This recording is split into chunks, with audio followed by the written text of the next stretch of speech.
പ്രിയ സുഹൃത്തുക്കളെ, മറ്റന്നാൾ ജൂൺ 5 ലോക പരിസ്ഥിതി ദിനമാണ്. അതിൻ്റെ ഭാഗമായിട്ട് പരിഷത്തും ലോക്കയും പല പരിപാടികളും ആസൂത്രണം ചെയ്യുന്നുണ്ട്. അതിൻ്റെ ഭാഗമെന്നോണം നമ്മൾ ഇന്ന് ഒരു ടോക്ക് നടത്തുന്നുണ്ട്. ക്ലൈമറ്റ് ആക്ഷൻ ടോക്ക് സീരീസ് എന്ന് പറയുന്ന സീരീസിലെ ആദ്യത്തെ ടോക്കാണ്. അത് നടത്തുന്നത് നോർവേയിൽ നിന്നാണ്. ഡോക്ടർ അനുഷ സുജാത നോർവേയിൽ യൂണിവേഴ്സിറ്റി ഓഫ് സയൻസ് ആൻഡ് ടെക്നോളജിയിൽ റിസർച്ച് ചെയ്യാണ്.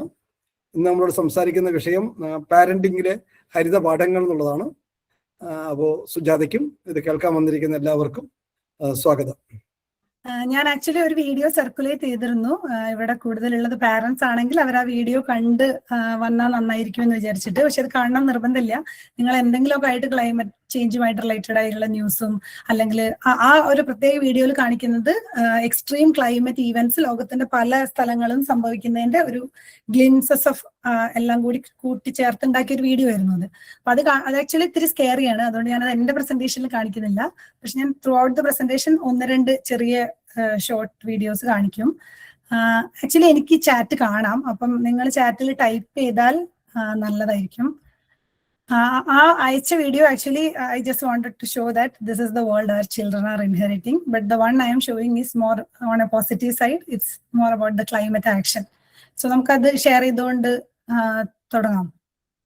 സൗണ്ട് കേൾക്കാം, സ്ക്രീൻ കാണുക. Some call me nature. Yes. ചാറ്റിൽ ഒരു തംസ് അപ്പ് ഇട്ടാലും മതി.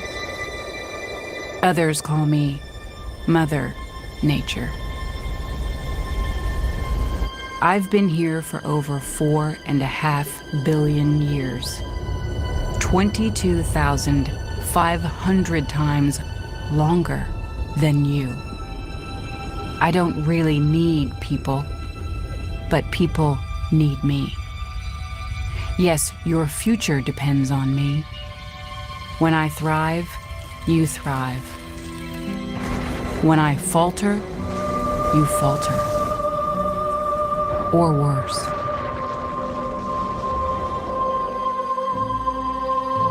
But I've been here for eons. I have fed species greater than you, and I have starved species greater than you. My oceans, my soil, my flowing streams, my forests, they all can take you or leave you. How you choose to live each day, whether you regard or disregard me, doesn't really matter to me. One way or the other. Your actions will determine your fate, not mine. I am nature. I will go on. I am prepared to evolve. Are you?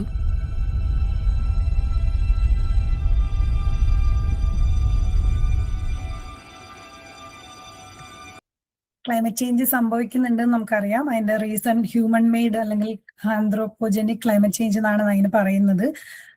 So climate ചേഞ്ചിലെ ഒരു climate സയന്റിസ്റ്റിനോ അല്ലെങ്കിൽ climate related ആയി work ചെയ്യുന്ന ആർക്കും climate change is not real എന്നുള്ളൊരു സംശയമില്ല. But still there are climate sceptics. So നമ്മൾ ഈ anthropogenic ഏജിൽ ക്ലൈമറ്റ് ചേഞ്ചിന്റെ ഈ കാലത്ത് what does it mean to raise a child responsibly എന്നാണ് നമ്മൾ സംസാരിക്കാൻ പോകുന്നത്. So one way to do it is eco conscious parenting. So how do you raise your children as eco aware or eco conscious or eco various? So okay, thank you for writing. അപ്പൊ ഈ ഒരു echo conscious parenting എന്നുള്ള വാക്ക് ഞാൻ choose ചെയ്തേ ഉള്ളൂ. അതുമായിട്ട് relate ചെയ്യുന്ന ഒരുപാട് വാക്കുകൾ ആക്ച്വലി ഉണ്ട്. UN-ന്റെ ഒക്കെ ഡോക്യുമെന്റിൽ പലപ്പോഴും സസ്റ്റൈനബിൾ ഗ്രീൻ പാരന്റിങ് എന്നാണ് കാണുക. നമ്മൾ എൻവയോൺമെന്റ് ആണ് ഫോക്കസ് എങ്കിൽ എൻവയോൺമെന്റൽ ഫ്രണ്ട്ലി പാരന്റിങ് എന്ന് പറയും. പിന്നെ മൈൻഡ്ഫുൾ പാരന്റിങ് എന്ന് പറയാറുണ്ട്. അത് കൂടുതൽ സൈക്കോളജിക്കൽ ആണ്. പക്ഷെ എന്നാൽ കൂടി നമ്മൾ climate change is also something that is happening around. അപ്പൊ നമ്മൾ കോൺഷ്യസ് ആയിട്ട് നമ്മുടെ ചുറ്റുപാടിനെ അറിഞ്ഞ് പാരന്റ് ചെയ്യുക എന്നുള്ള രീതിയിൽ മൈൻഡ്ഫുൾ പാരന്റിങ് എന്ന് പറയാറുണ്ട്. പിന്നെ ലോകത്തിൽ ഇങ്ങനെ ലോ വേസ്റ്റ് അല്ലെങ്കിൽ മിനിമലിസ്റ്റ് പാരന്റിങ് പ്രാക്ടീസ് ചെയ്യുന്ന കമ്മ്യൂണിറ്റീസ് ഒക്കെ ഉണ്ട്. ഇവരൊക്കെ ഷെയർ ചെയ്യുന്ന വാല്യൂ ഓൾമോസ്റ്റ് സിമിലർ ആണ്. ഞാൻ നമ്മളെ വാല്യൂമായിട്ട് കണക്ട് ചെയ്യുന്ന ഒരു വേർഡ് എന്നുള്ള രീതിയിലാണ് എക്കോ കോൺഷ്യസ് പാരന്റിങ് എന്നുള്ള ഈ ടൈറ്റിൽ ചൂസ് ചെയ്തത്. ഇനി പറയുന്നതിന് മുന്നേ ഞാൻ ചെറുതായിട്ട് എന്നെ ഇൻട്രൊഡ്യൂസ് ചെയ്യാം. ഞാൻ നാട്ടിൽ നിന്ന് Cochin university of science and ടെക്നോളജിയിൽ നിന്ന് മാസ്റ്റേഴ്സ് മെറ്ററോളജിയിൽ ചെയ്തു. അത് കഴിഞ്ഞ് പൂനെ യൂണിവേഴ്സിറ്റിയിൽ PhD ചെയ്തു. പിന്നെ കുറച്ചു കാലം IIT മുംബൈയിൽ പോസ്റ്റ് ഡോക്ക് ആയിട്ട് വർക്ക് ചെയ്തിരുന്നു.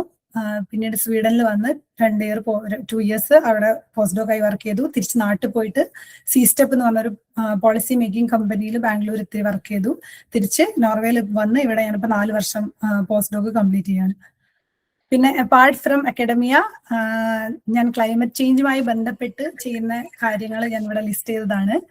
അപ്പം ക്ലൈമറ്റ് വർക്ക്ഷോപ്സ് നടത്തുന്ന ഒരു ഓർഗനൈസേഷൻ ഉണ്ട്, ക്ലൈമറ്റ് ഫ്രെസ്ക് എന്ന്. ഇന്ത്യയിലും ഉണ്ട്, പക്ഷെ അത്ര പോപ്പുലർ ആണെന്ന് എനിക്ക് അറിഞ്ഞൂടാ. കുറച്ച് പേരെങ്കിലും കേട്ടിട്ടുണ്ടാവും. അപ്പോൾ ക്ലൈമറ്റ് ഫ്രെസ്കിന്റെ ഫെസിലിറ്റേറ്റർ ആയിട്ട് വർക്ക് ചെയ്യുന്നുണ്ട്. I have done A lot of climate workshops. പിന്നെ നാട്ടിൽ വരുമ്പോൾ ഒക്കെ ഞാൻ പഠിച്ച അലുമിനി സ്കൂളുകളിലും കോളേജിലും ഒക്കെ ഞാൻ ക്ലൈമറ്റ് ടോക്ക് കൊടുക്കാറുണ്ട്. പിന്നെ ഇവിടെ നോർവേയില് മില്യു എഗന്റിനെ എന്ന് പറഞ്ഞിട്ട് എൻവയോൺമെന്റൽ ഏജൻസ് എന്നാണ് അതിന്റെ ട്രാൻസ്ലേഷൻ. അങ്ങനെ ഒരു കിഡ്സിന് വേണ്ടിയുള്ള ഒരു എൻവയോൺമെന്റൽ ഗ്രൂപ്പ് ഉണ്ട്. അപ്പൊ അതിൽ പ്ലാനറും കോർഡിനേറ്ററും ആയിട്ട് വർക്ക് ചെയ്യുന്നുണ്ട്. പിന്നെ ലാർപ്പിംഗ് എന്ന് പറഞ്ഞിട്ട് ഒരു പുതിയ ടീച്ചിങ് മെത്തേഡാണ്, learning through action and role play എന്ന് പറഞ്ഞിട്ട്. അതിൽ ഞാൻ മെന്ററായിട്ട് വർക്ക് ചെയ്യുന്നുണ്ട്. Then I also consider myself as a green parent. പിന്നെ ഞാൻ ഇവിടെ താഴെ ഹോബീസിൽ അധികം കാർബൺ ഇന്റൻസീവ് അല്ലാത്ത എന്റെ കുറച്ച് ഹോബീസ് ആണ് ലിസ്റ്റ് ചെയ്തത്.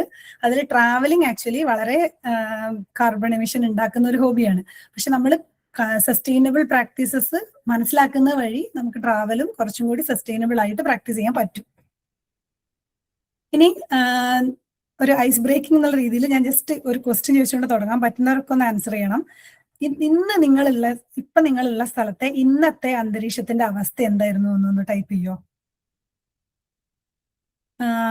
അതിന് നിങ്ങൾ വെതർ എന്നാണോ പറയല്, അല്ലെങ്കിൽ ക്ലൈമറ്റ് എന്നാണോ പറയുന്നത്, അല്ലെങ്കിൽ മാറി മാറി വെതറും ക്ലൈമറ്റും ഒന്ന് പറയാറുണ്ടോ? ഇത് ക്ലൈമറ്റ് ചേഞ്ചിനെ കുറിച്ച് കുറച്ച് അറിയുന്നവർക്കൊക്കെ പറയുന്നത്. ഇന്ന് പകല് ഭയങ്കര ചൂടും അത് കഴിഞ്ഞ് ഇടയ്ക്ക് മഴ പെയ്തു, രാവിലെ മഴ പെയ്തു, അങ്ങനെയൊക്കെയാണ് ഇവിടെ തിരുവനന്തപുരത്ത് as far as Trivandrum is concerned. Okay, thank you. Actually it is whether. അപ്പൊ നമ്മൾ ഈ ക്ലൈമറ്റ് എന്താന്ന് മനസ്സിലാക്കിയില്ലെങ്കിൽ അത് നമ്മളെ ക്ലൈമറ്റ് ചേഞ്ച് എന്താന്ന് മനസ്സിലാക്കുന്നതിൽ നമുക്കൊരു മിസ്അണ്ടർസ്റ്റാൻഡിങ് വരാണ്ടിരിക്കാനാണ് ഞാൻ ഈ വെതറും ക്ലൈമറ്റും തമ്മിലുള്ള ഡിഫറൻസ് പറഞ്ഞു തുടങ്ങുന്നത്. ശരിക്കും നമ്മൾ ജനലിനുള്ളിൽ കൂടി പുറത്തേക്ക് നോക്കിയിട്ട് അപ്പം മഴ കുറെ സ്ഥലത്ത് കേരളത്തിൽ മഴയാണല്ലേ, ഇന്ന് മഴയാണ് അല്ലെങ്കിൽ ചൂടാണ് വെയിലാണ് എന്നൊക്കെ നമ്മൾ പുറത്ത് നോക്കിയിട്ട് കുറച്ച് സമയത്തേക്ക് കാണുന്ന അന്തരീക്ഷത്തിന്റെ അവസ്ഥേനെ വെതർ എന്നാണ് പറയുന്നത്. ക്ലൈമറ്റ് എന്ന് പറയണമെങ്കിൽ നമുക്കൊരു 30 വർഷത്തെങ്കിലും ആവറേജ് ഓഫ് വെതർ ഉണ്ടായിരിക്കണം. ഇനി നമ്മൾ ക്ലൈമറ്റ് എന്ന് പറയുള്ളൂ. അപ്പം അങ്ങനെയാണെങ്കിൽ കേരളത്തിന്റെ ക്ലൈമറ്റ് എന്തായിരിക്കും? ആരെങ്കിലും ടൈപ്പ് ചെയ്യുന്നോ? അപ്പൊ നോർമൽ നമ്മുടെ കോൺവെർസേഷനിലൊന്നും നമുക്ക് അങ്ങനെ ക്ലൈമറ്റ് ഒന്നും യൂസ് ചെയ്യേണ്ടി വരില്ല, unless it is you are talking about climate change or climate of A place. അവിടെയാണ് നമ്മൾ ക്ലൈമറ്റ് എന്ന് ഉപയോഗിക്കുക. പണ്ട് മലയാളത്തിൽ കാലാവസ്ഥ എന്നുള്ളതിന്റെ മലയാളം വെതറിന്റെ ആണോ ക്ലൈമറ്റ് ആണോ? കാലാവസ്ഥ എന്നാണ് ഇവിടെ പറയുന്നത്, കാലാവസ്ഥ അറിയിക്കുന്നത്. അപ്പം അതെ അതെ, ശരിക്കും കാലാവസ്ഥ പ്രവചനം എന്നൊക്കെ പറയുന്നത് വെതർ എന്നുള്ള കോണ്ടെക്സ്റ്റിൽ ഉപയോഗിക്കാറുണ്ട്. പക്ഷെ ഇപ്പൊ നമുക്ക് കുറച്ചുകൂടി നമ്മുടെ ഭാഷ വികസിച്ചുകൊണ്ട് അന്തരീക്ഷാവസ്ഥ, അന്തരീക്ഷാവസ്ഥ എന്നൊക്കെയാണ് വെതറിന് പറയുന്നത്. ക്ലൈമറ്റ് ആണ് ഇപ്പൊ കാലാവസ്ഥയായിട്ട് കണക്ക് കൂട്ടുന്നത്. നമ്മൾ കാലാവസ്ഥാ വ്യതിയാനത്തിലെ കാലാവസ്ഥ ക്ലൈമറ്റ് ആണ്. എനിക്ക് അതാണ് മനസ്സിലാക്കി തരേണ്ട ഒരു കാര്യം. കാലാവസ്ഥാ വ്യതിയാനം എന്ന് പറയുമ്പോൾ നമ്മൾ ഇന്ന് കാണുന്ന വെതർ നാളത്തേക്ക് മാറുന്നതല്ല ക്ലൈമറ്റ് ചേഞ്ച്. ഈ 30 വർഷത്തെങ്കിലും വെതർ പാറ്റേണിനെയാണ് ക്ലൈമറ്റ് എന്ന് പറയുന്നത്. അതിലുണ്ടാകുന്ന ചേഞ്ച് ആണ് ക്ലൈമറ്റ് ചേഞ്ച്. അപ്പൊ അങ്ങനെയാണ് കേരളത്തിന്റെ ക്ലൈമറ്റ് നമുക്ക് വാം അല്ലെങ്കിൽ ഹ്യൂമിഡ് ക്ലൈമറ്റ് ആണ് എന്ന് പറയാൻ പറ്റും. ഇനി നമ്മൾ എപ്പോഴെങ്കിലും ആലോചിച്ചിട്ടുണ്ടോ എന്തുകൊണ്ടാണ് എർത്തിൽ മാത്രം ലൈഫ് പോസിബിൾ ആയതെന്ന്? നിങ്ങൾ ഈ ചിത്രത്തിൽ നോക്കിയിട്ട് നിങ്ങൾക്ക് കാണുന്ന എന്താണോ അത് എഴുതിയാലും മതി, ടൈപ്പ് ചെയ്യാൻ അല്ലെങ്കിൽ ഓണാക്കി ആൻസർ ചെയ്താലും മതി. എന്തായിരിക്കും എർത്തിൽ മാത്രം ലൈഫ് പോസിബിൾ ആയത് ഇത്രയും പ്ലാനറ്റ്സിൽ? ഓക്കെ, വാട്ടർ എന്തുകൊണ്ടായിരിക്കും പോസിബിൾ ആയത്? നമുക്ക് ചിത്രത്തിൽ വിസിബിൾ ആയി കാണുന്ന ഒരു സാധനം, അതിന്റെ ഒരു ലൊക്കേഷൻ എന്ന് പറയാറുണ്ട് പൊതുവെ, ഗോൾഡിലോക്ക് പൊസിഷൻ. പക്ഷെ അതേ പൊസിഷനിലാണ് വീനസും മാർസും ഉള്ളത്. ഒന്ന് വളരെ ചൂട് പിടിച്ചിട്ടും ഒന്ന് വളരെ തണുത്തുമാണ് ഇരിക്കുന്നത്. അപ്പൊ ഇതിൽ നിന്ന് നമ്മളെ വ്യത്യസ്തമാക്കുന്ന എന്തായിരിക്കും? അത് ടെമ്പറേച്ചർ ആണ്. വളരെ ഒപ്റ്റിമൽ ആയുള്ള ലൈഫിന് പോസിബിൾ ആയുള്ള ഒരു ടെമ്പറേച്ചർ ഉണ്ടായിട്ടുണ്ട്. അതെ, ബാക്കി വീനസിലൊക്കെ ഭയങ്കര ഹൈ ടെമ്പറേച്ചർ ആണ്. അപ്പൊ ഈ ടെമ്പറേച്ചർ ഇങ്ങനെ ഒരു ഒപ്റ്റിമൽ ടെമ്പറേച്ചറിന് കാരണം എന്തായിരിക്കും? നമ്മൾ ഹൈസ്കൂളിൽ പഠിച്ച ഒരു എഫക്റ്റ് ഉണ്ട്. എന്തായിരിക്കും?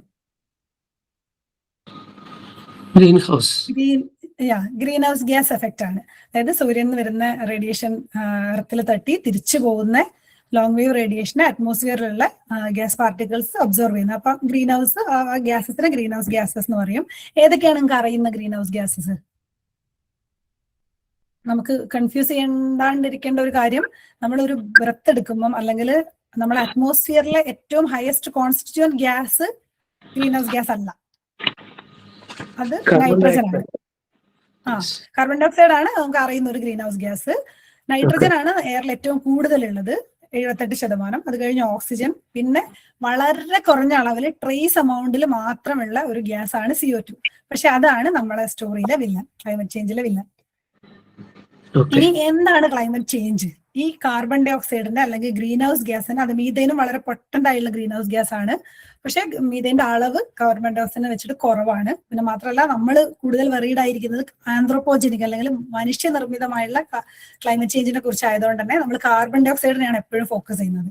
അപ്പോൾ ക്ലൈമറ്റ് ചേഞ്ച് എന്ന് പറയുമ്പോൾ നമ്മൾ ഈ ഒരു ബാലൻസിനെ, അതായത് ഗ്രീൻ ഹൗസ് ബാലൻസിനെ ബ്രേക്ക് ചെയ്യുന്നതാണ്. നമ്മൾ അറ്റ്മോസ്ഫിയറിലേക്ക് കൂടുതൽ CO2 പുറത്തേക്ക് വിടുക. അതായത് നമ്മൾ ഉപയോഗിക്കുന്ന എല്ലാം CO2 എക്സ്പെൻസിലാണ്. ഇൻഡസ്ട്രിയിൽ നിന്ന് പുറത്തു വരുന്ന എല്ലാം CO2 ആണ്. അപ്പൊ ഈ CO2 അറ്റ്മോസ്ഫിയറിൽ കൂടി വരുന്നതോറും ഗ്രീൻ ഹൗസ് ഗ്യാസസ് കൂടി വരും, കൂടുതൽ വാർമിംഗ് സംഭവിക്കുകയും ചെയ്യും. അപ്പൊ അതിനെ പെട്ടെന്ന് ഇൻഡിക്കേറ്റ് ചെയ്യാൻ പറ്റുന്ന ഒരു 3 പാരാമീറ്റേഴ്സ് ആണ് ഞാൻ ഇവിടെ കാണിച്ചത്. അതായത് ഒന്ന് കാർബൺ ഡൈ ഓക്സൈഡിന്റെ അളവും, ഒന്ന് ടെമ്പറേച്ചറും, പിന്നെ ഒന്ന് സീ ലെവൽ റൈസും. നമ്മൾ ഈ ആദ്യത്തെ ഗ്രാഫിൽ നിങ്ങൾക്ക് കാണാൻ പറ്റും. അപ്പൊ കുറെ ആൾക്കാർ പറയും നാച്ചുറലിയും ക്ലൈമറ്റ് ചേഞ്ച് സംഭവിക്കാലോ എന്ന്. അതെ, അങ്ങനെ നാച്ചുറൽ ഒരു സൈക്കിളും ഉണ്ട് അതിന്.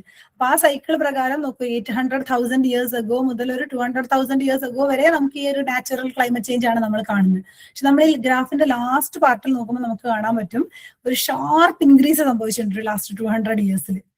ഇതാണ് നമ്മൾ പറയുന്ന ക്ലൈമറ്റ് ചേഞ്ച്. ഇനി അതിനെ മാത്രം സൂം ചെയ്ത് ടെമ്പറേച്ചർ നോക്കുകയാണെങ്കിൽ ഈ താഴത്തെ ഗ്രാഫില് എന്റെ കർസർ കാണുന്നില്ലേ? ഈ താഴത്തെ ഗ്രാഫിൽ ടെമ്പറേച്ചർ ഇങ്ങനെ ഇൻക്രീസ് ചെയ്യുന്നത്, കുത്തനെ ഇൻക്രീസ് ചെയ്യുന്നത് കാണാൻ പറ്റും. അതുപോലെ തന്നെ സീ ലെവലും കുത്തനെ ഇൻക്രീസ് ചെയ്യുന്നത് നമുക്ക് കാണാൻ പറ്റും. വിസിബിൾ ആയിട്ട് ക്ലൈമറ്റ് ചേഞ്ച് എന്താണെന്ന് ഈ ഒരു 3 ഗ്രാഫിലൂടെ കാണിക്കാൻ വേണ്ടി മാത്രം 3 പാരാമീറ്റേഴ്സ് മാത്രം കാണിച്ചതാണ്. ഇനി നിങ്ങൾക്ക് ഇൻട്രസ്റ്റ് ഉണ്ടെങ്കിൽ നിങ്ങളെ സ്ഥലത്ത്, അതായത് ഇത് യൂണിവേഴ്സിറ്റി ഓഫ് റീഡിങ്ങിന്റെ ഒരു വെബ്സൈറ്റ് ആണ്. അപ്പൊ അവര് തരുന്നൊരു ഡാറ്റയാണിത്. അപ്പൊ നമുക്ക് നമ്മളെ കോണ്ടിനെന്റ് ചൂസ് ചെയ്ത്, കൺട്രി ചൂസ് ചെയ്ത്, നമ്മളെ സ്ഥലം, ഇപ്പൊ കൊച്ചിയാണ് ഞാൻ കൊടുത്തത്. അപ്പം അവിടുത്തെ ടെമ്പറേച്ചറിൽ എത്രമാത്രം ചേഞ്ച് വന്നിട്ടുണ്ട് നമുക്ക് കാണാൻ പറ്റും. ഈ ലാസ്റ്റ് കുറച്ച് വർഷങ്ങളിലായിട്ട് ഭയങ്കരമായിട്ട് ചൂട് പിടിക്കുന്നത്. കേരളത്തിൽ ചൂട് കൂടുക എന്നുള്ളത് നമ്മളെ തോന്നലല്ല, ശരിക്കും ചൂട് കൂടുന്നതാണ് എന്ന് സംശയമുള്ളവർക്ക് വേണമെങ്കിൽ ഈ സ്ട്രൈപ്പ് എടുത്ത് കാണിച്ചു കൊടുത്താൽ മതി. അപ്പൊ ക്ലൈമറ്റ് ചേഞ്ച് സംഭവിക്കുന്നു എന്ന് പറഞ്ഞു. അപ്പം നമ്മൾ പക്ഷേ ഇത്രയും കാലം എന്ത് ചെയ്തു? കുറെ കാലമായിട്ട് സയന്റിഫിക് വേൾഡിന് അറിയാം climate change is happening and it's human made. So what we have been doing. അപ്പം അതിന് വേണ്ടിയുള്ള കുറെ കരാറുകളും ഒക്കെ ഉണ്ടായിരുന്നു. അതിൽ ഏറ്റവും ഇമ്പോർട്ടന്റ് ആയിട്ട് നമ്മൾ അറിയപ്പെടുന്ന എല്ലാവർക്കും അറിയുന്ന പാരീസ് ഉടമ്പടി അല്ലെങ്കിൽ പാരീസ് കരാറെന്ന്. ഇത് കുറെ പേരെങ്കിലും എന്തായാലും കേട്ടിട്ടുണ്ടാവും. 2015 ഓൾമോസ്റ്റ് വേൾഡിലെ എല്ലാ രാജ്യങ്ങളും ഇതിൽ ഒപ്പിട്ടുണ്ട്. അതായത് ഈ ടെമ്പറേച്ചർ, അപ്പൊ നമ്മൾ നേരത്തെ പറഞ്ഞ ഒരു 15 ഡിഗ്രി ആവറേജ് എർത്തിന്റെ സർഫസ് ടെമ്പറേച്ചറിലെ ഇൻക്രീസ് 1.5 ഡിഗ്രിയിലും കൂടരുത് എന്നതായിരുന്നു ആ കരാറിലെ. കാരണം ഓരോ ഡിഗ്രിയും ഭയങ്കര ഡിഫറൻസ് ഉണ്ടാക്കും. അതുകൊണ്ട് അതായിരുന്നു ആ കരാറിലെ ഒരു വ്യവസ്ഥ. അപ്പം എല്ലാ കൺട്രീസും അവരെ ഈ മിറ്റിഗേഷൻ പ്ലാൻസും അവരെന്ത് കാർബൺ ഡൈ ഓക്സൈഡ് എമിഷൻ കുറയ്ക്കാൻ വേണ്ടി അവരെന്ത് ചെയ്യുന്നു എന്നുള്ളത് എല്ലാ 5 വർഷത്തിലും UN റിപ്പോർട്ട് ചെയ്യണം എന്നായിരുന്നു അതിലെ ക്രൈറ്റീരിയ. ഇത് നമ്മുടെ ഫ്യൂച്ചർ ജനറേഷനെ ക്ലൈമറ്റ് ചേഞ്ചിന്റെ വേഴ്സ്റ്റ് കോൺസിക്വൻസസ് നിന്ന് സേവ് ചെയ്യാൻ വേണ്ടിയുള്ള ഒരു ട്രീറ്റിയാണ്. ബട്ട് നമ്മളിപ്പോ ഇന്ന് നോക്കുകയാണെങ്കിൽ നമ്മൾ എവിടെ എത്തി? We are already living in a 1.5 degree warmer planet now. നമ്മളത് 2025 ആയപ്പോഴേക്ക് തന്നെ നമ്മൾ ഈ ഒരു 1.5 ഡിഗ്രി ക്രോസ് ചെയ്ത് കഴിഞ്ഞു. അപ്പൊ കഴിഞ്ഞ ഒരു വർഷത്തിൽ ക്ലൈമറ്റ് കമ്മ്യൂണിറ്റിന്റെ ഇടയിൽ ഏറ്റവും കൂടുതൽ യൂസ് ചെയ്യപ്പെട്ട ഒരു ഗ്രാഫാണിത്. നിങ്ങൾക്ക് കാണാൻ പറ്റും 2025 2023, 4, 5 3 ഇയേഴ്സ് കൺസിക്യൂട്ടീവ് ആയിട്ട് നമ്മൾ ഈ ഒരു 1.5 ഡിഗ്രീനെ ക്രോസ് ചെയ്തിട്ടുണ്ട്. ഇനി ഇങ്ങനെ ടെമ്പറേച്ചർ കൂടുക എന്ന് പറയുമ്പോൾ ഇത് ഗ്ലോബൽ വാർമിംഗ് അല്ലെങ്കിൽ ടെമ്പറേച്ചർ കൂടുന്നത് മാത്രമല്ല ക്ലൈമറ്റ് ചേഞ്ച്. അതതിന്റെ ഒരു ഇൻഡിക്കേറ്റർ ആണ്. ക്ലൈമറ്റ് ചേഞ്ചിന്റെ manifestations are it is a multifaceted problem. Temperature കൂടുന്നതും ഡ്രൗട്ട് ഉണ്ടാവുന്നതും ഫ്ലഡ് ഉണ്ടാവുന്നതും എക്സ്ട്രീം വെതർ ഇവന്റ്സ് എല്ലാം ക്ലൈമറ്റ് ചേഞ്ചിന്റെ പാർട്ടാണ്. ഐസ് മെൽറ്റ് ചെയ്യുന്നതും even air quality, poor air quality, ഇതെല്ലാം ക്ലൈമറ്റ് ചേഞ്ച് ആണ്. ഇനി കേരളത്തിൽ നോക്കുകയാണെങ്കിൽ കേരളത്തിന്റെ റെയിൻഫോളിൽ 50% ഇൻക്രീസ് ഉണ്ടായിട്ടുണ്ട് കഴിഞ്ഞ വർഷങ്ങളിൽ എന്നാണ് പറയുന്നത്. And that is also attributed to climate change. ഇനി ആരാണ് ഇതിന്റെ ഒരു റെസ്പോൺസിബിലിറ്റി ഏറ്റെടുക്കുക. ഈ ക്ലൈമറ്റ് ചേഞ്ചിന്റെ ഇതിനെതിരെ നമ്മൾ എന്ത് ചെയ്യുമെന്ന് ചോദിക്കുമ്പോൾ there is always this blame game. പരസ്പരം കോണ്ടിനെന്റ്സും കൺട്രീസും തമ്മിൽ ബ്ലെയിം ചെയ്യും, കൺട്രീന്റെ അകത്ത് ആളുകൾ തമ്മിൽ ബ്ലെയിം ചെയ്യും. അപ്പൊ നമ്മൾ ഈ ഒരു ട്രയാങ്കിൾ കാണിക്കുന്നത് ഇതിനെ വിളിക്കുക ട്രയാങ്കിൾ ഓഫ് ഇനാക്ഷൻ എന്നാണ്. അതായത് നമ്മളെ റെസ്പോൺസിബിലിറ്റി നമ്മൾ അങ്ങോട്ടും ഇങ്ങോട്ടും കൊടുത്തോണ്ടിരിക്കും. ശരിയാണ്, നമ്മൾ ഇപ്പം സമ്പന്ന രാജ്യങ്ങളെ, ഡെവലപ്ഡ് ആയിട്ടുള്ള കൺട്രീസിനെ നോക്കുമ്പോൾ അവരാണ് ഗ്രീൻ ഹൗസ് ഗ്യാസ് എമിഷന്റെ മിക്ക പങ്കും അവരുടെ ഭാഗത്തു നിന്നാണ്. പിന്നെ പോപ്പുലേറ്റഡ് ആയിട്ടുള്ള കൺട്രീസ്, ഇന്ത്യ, ചൈനനെ പോലെയുള്ളവർ നോക്കുമ്പോൾ അവരെ ഡെവലപ്മെന്റ് നടന്നുകൊണ്ടിരിക്കുന്നുണ്ട്. പിന്നെ പോപ്പുലേറ്റഡ് കൺട്രീസുമാണ്, അപ്പൊ അതിന്റെയും എമിഷൻസ് ഭയങ്കര ഹൈ ആയിരിക്കും. But if we keep doing this shifting our responsibility, nobody wins and everybody loses. So നമുക്ക് as consumers also we can do something. So അതിലേക്കാണ് നമ്മൾ വരാൻ പോകുന്നത്. അപ്പൊ ഈ ഒരു ട്രയാങ്കിൾ ഓർത്ത് വെക്കുക. സോ നമ്മൾ കോർപ്പറേറ്റ്സ് പറയും ഗവൺമെന്റ് ചെയ്യണം എന്ന്, ഗവൺമെന്റ് പറയും ആൾക്കാർക്ക് അതാണ് വേണ്ടത്, ആൾക്കാർ പറയും കമ്പനീസ് ആണ് എമിഷൻ ഉണ്ടാക്കുന്നത്. സോ ഇറ്റ്സ് ഓൾവേസ്, ഇത് എന്ത് കാര്യം വരുമ്പോഴും നമ്മൾ ഈ ട്രയാങ്കിൾ ഓഫ് ഇനാക്ഷൻ ഓർക്കണം. അത് നമ്മൾ ഏത് സിറ്റുവേഷനിലും നമുക്ക് യൂസ് ചെയ്യാൻ പറ്റുന്ന ഒരു ട്രയാങ്കിൾ ആണിത്, ഒരു റെപ്രസെന്റേഷൻ ആണിത്.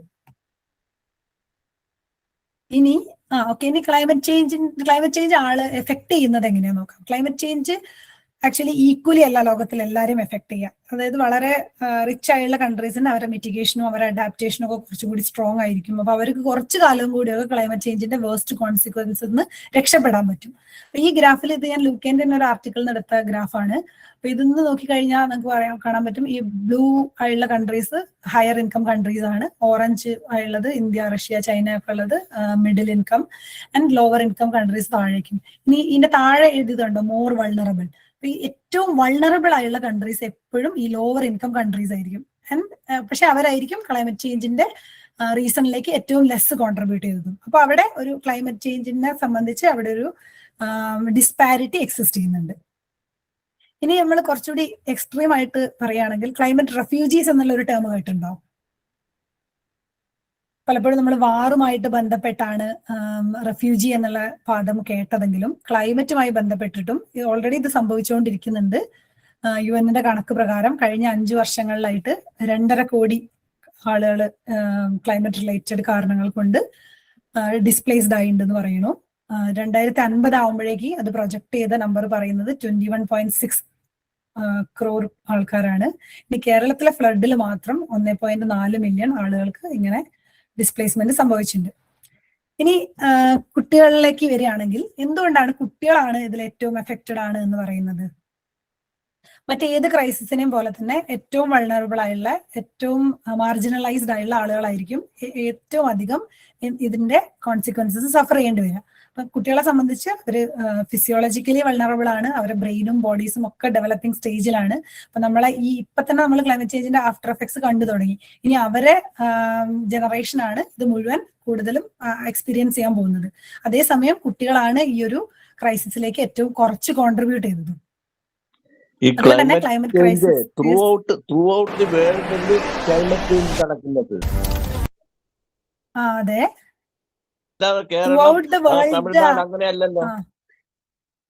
അല്ല അങ്ങനെയല്ല. പക്ഷെ ഓരോ സ്ഥലത്തും ഓരോ പോലെയാണ് ഉണ്ടാവുക. കാരണം ഇപ്പൊ ട്രോപ്പിക്സിലാണ്, ഇപ്പൊ ചൂട് കൂടുന്നതിന്റെ ഏറ്റവും ഇമ്പാക്ട് ഉണ്ടാവുക ട്രോപ്പിക്സിലാണ്. അപ്പൊ ട്രോപ്പിക്കൽ രാജ്യങ്ങളാണല്ലോ ഏറ്റവും ചൂട് പിടിച്ച രാജ്യങ്ങൾ. അപ്പൊ ചൂടും ഹീറ്റ് വേവ് ഒക്കെ എന്ന് വെച്ച് കഴിഞ്ഞാൽ കോൾഡ് കൺട്രിയിൽ എന്താ ഹീറ്റ് വേവ് ഉള്ളത്? ഹീറ്റ് വേവ് ഉണ്ടെങ്കിലും ഒരു 20 ഡിഗ്രി ടെമ്പറേച്ചർ കൂടുമെന്നല്ലാണ്ട് അവർക്ക് വരാൻ പോകുന്നത് പിന്നീടാണ്. ഈ ഐസ് മെൽറ്റ് ചെയ്യുന്നതിന്റെയും പെർമാഫ്രോസ്റ്റ് മെൽറ്റ് ചെയ്യുന്നതിന്റെയും ഒക്കെ കോൺസിക്വൻസ് ലേറ്റർ ആ വരിക.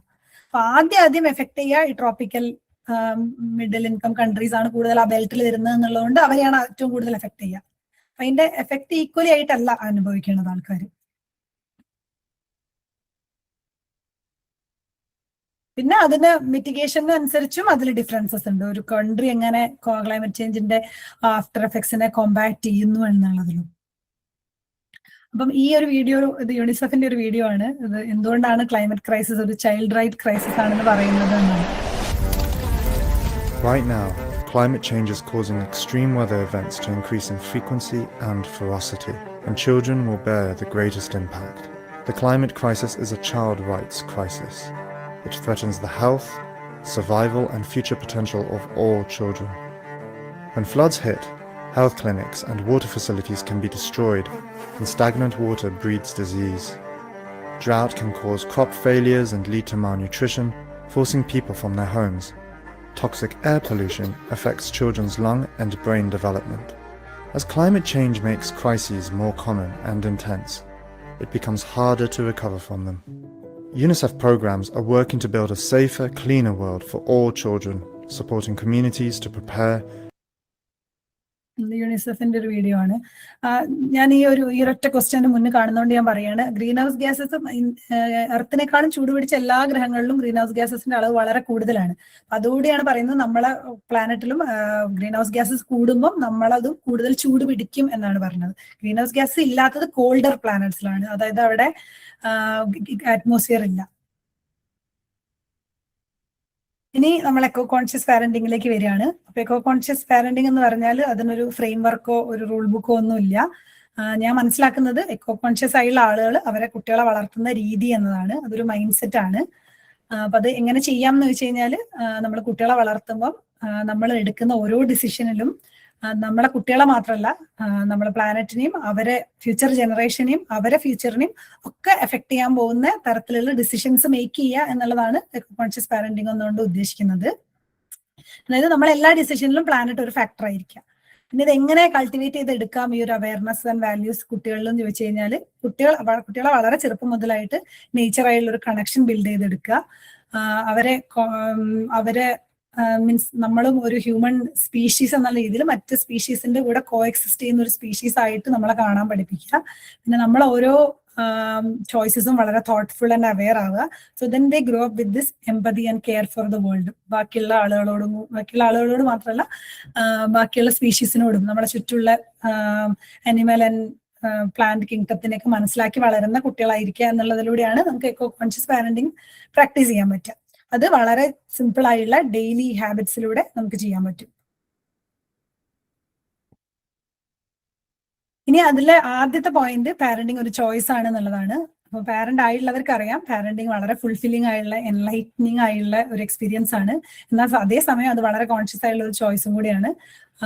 ലോകത്തിലെ ഏറ്റവും കാർബൺ ഇന്റൻസീവ് ആയുള്ള ആക്ടിവിറ്റി എന്താന്ന് ചോദിച്ചാൽ അത് കുട്ടികളെ വളർത്തി നോക്കുന്നത് തന്നെയാണ്. അപ്പം നമ്മളെ ലൈഫിനെയും കുട്ടികളുടെ ലൈഫിനെയും അവർ ജീവിക്കാൻ പോകുന്ന പ്ലാനറ്റിന്റെ ലൈഫിനെയും ഒക്കെ എഫക്ട് ചെയ്യുന്ന ഒരു ഡിസിഷനാണ്.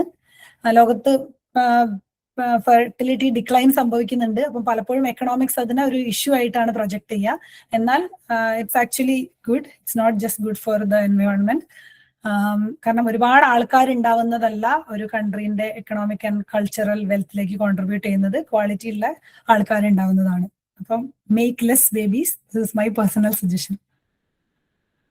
പിന്നെ ഈ കുട്ടികൾ ഉണ്ടായി കഴിഞ്ഞാൽ നമ്മൾ എങ്ങനെ കുട്ടികളെ എക്കോ കോൺഷ്യസ്ലി വളർത്തും എന്നുള്ളത് മലയാളത്തിൽ പറയുന്ന പോലെ ചൊട്ടയിലെ ചീലം ചുടല വരെയാണ്. അപ്പൊ നമ്മൾ അത്രയും വളരെ കുഞ്ഞു കുട്ടികളായിരിക്കുമ്പം പാരന്റ്സിന് ചെയ്യാൻ പറ്റുന്ന ഒരു കാര്യം, കുട്ടികൾക്ക് നമ്മൾ ചെയ്യുന്നതിന്റെ നമ്മളെ ഡിസിഷൻസ് എങ്ങനെ എഫക്ട് ചെയ്യാൻ പറ്റുന്നു എന്നുള്ളത് അവർക്കൊരു സേ ഇല്ല. മാത്രമല്ല അവർക്ക് അത്രത്തോളം മനസ്സിലാവുന്നു നമുക്ക് അറിഞ്ഞൂടാ. അപ്പൊ നമ്മൾ അത്രയും കാലം എക്കോ കോൺഷ്യസ് ആയുള്ള ആൾക്കാരല്ലെങ്കിൽ this is the best time for you to practise yourself to be a eco conscious citizen.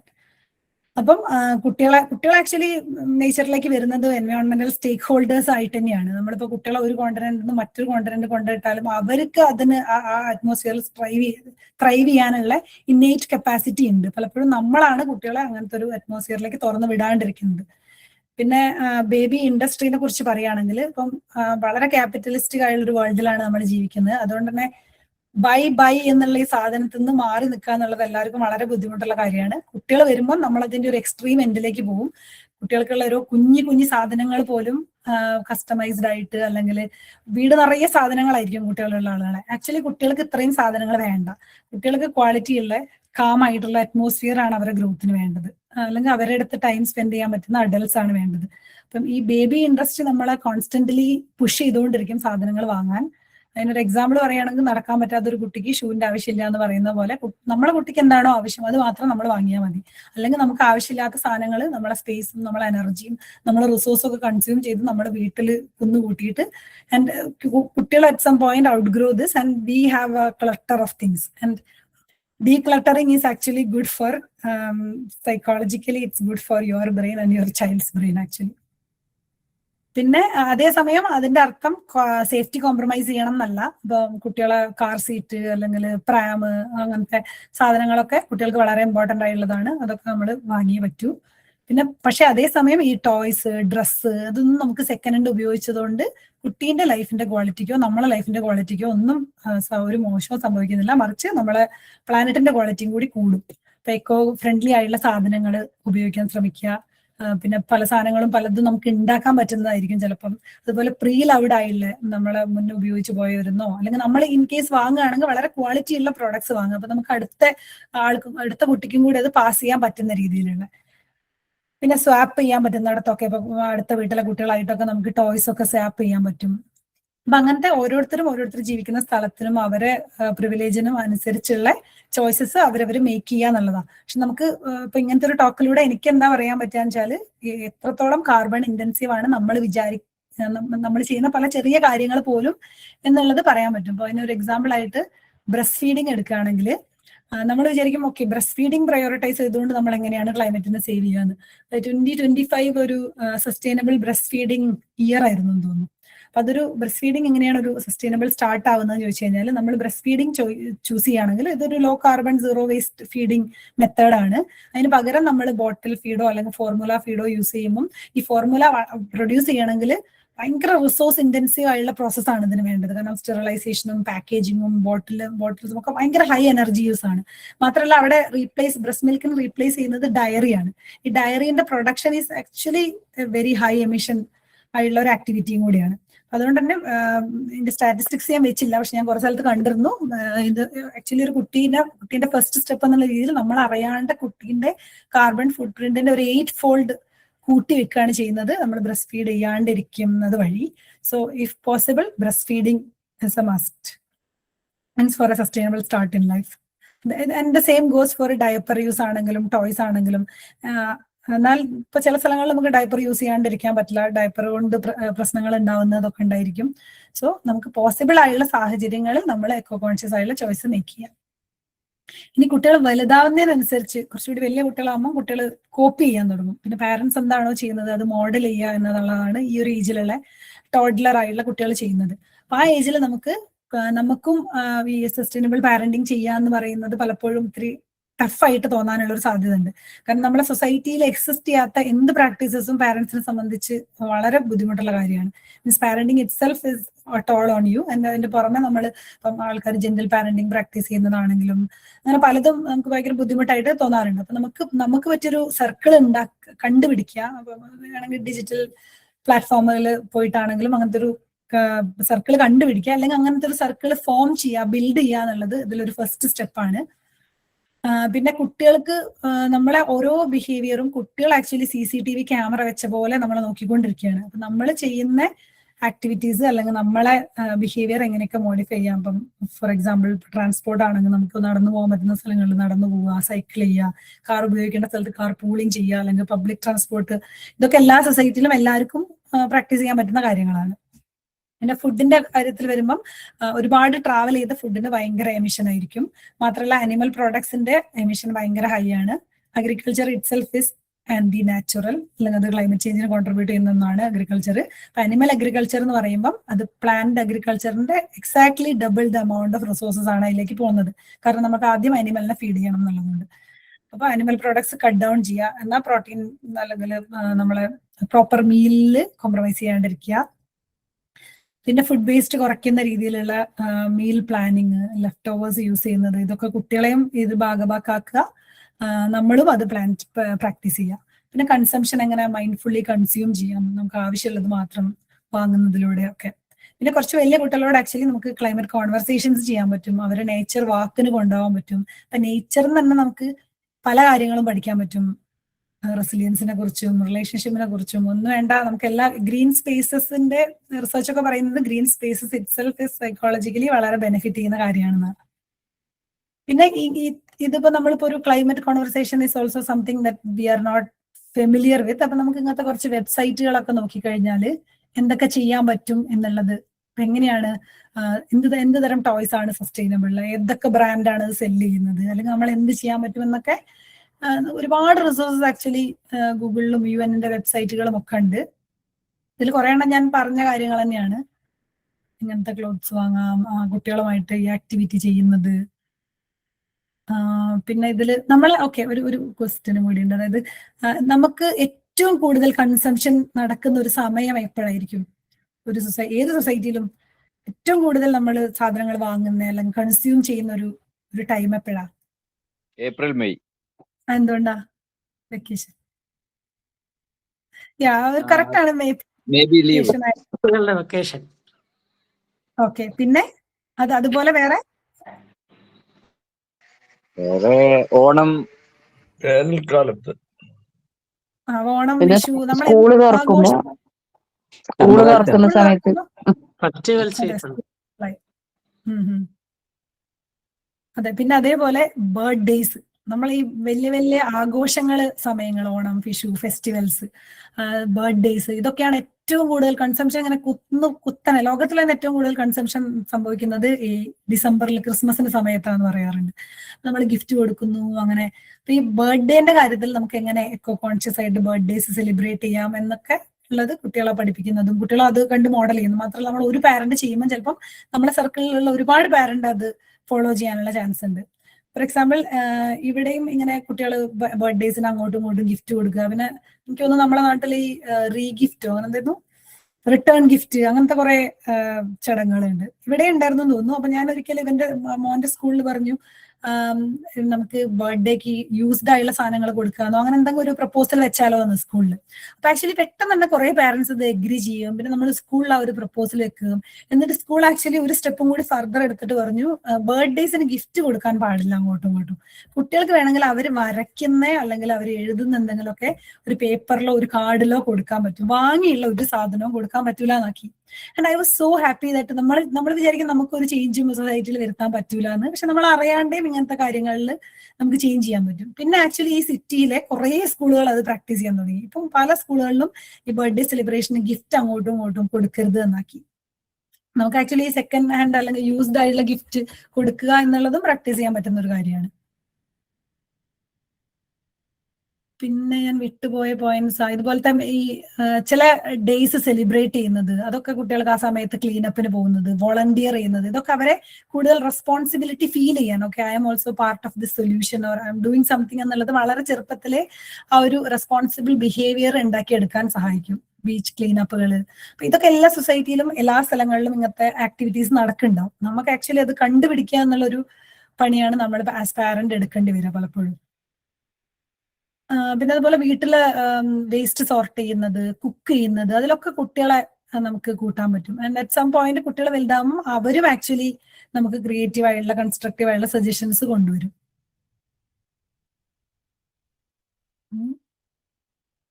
Okay, പിന്നെ കുറച്ച് ടീനേജേഴ്സ് ആകുമ്പോൾ പിന്നെ നമുക്ക് teenagers and age that we don't parents doesn't have much role. അത് അവര് പിന്നെ നമ്മളോട് ഇങ്ങോട്ട് പറയുന്ന ഒരു ഏജ് ആവും.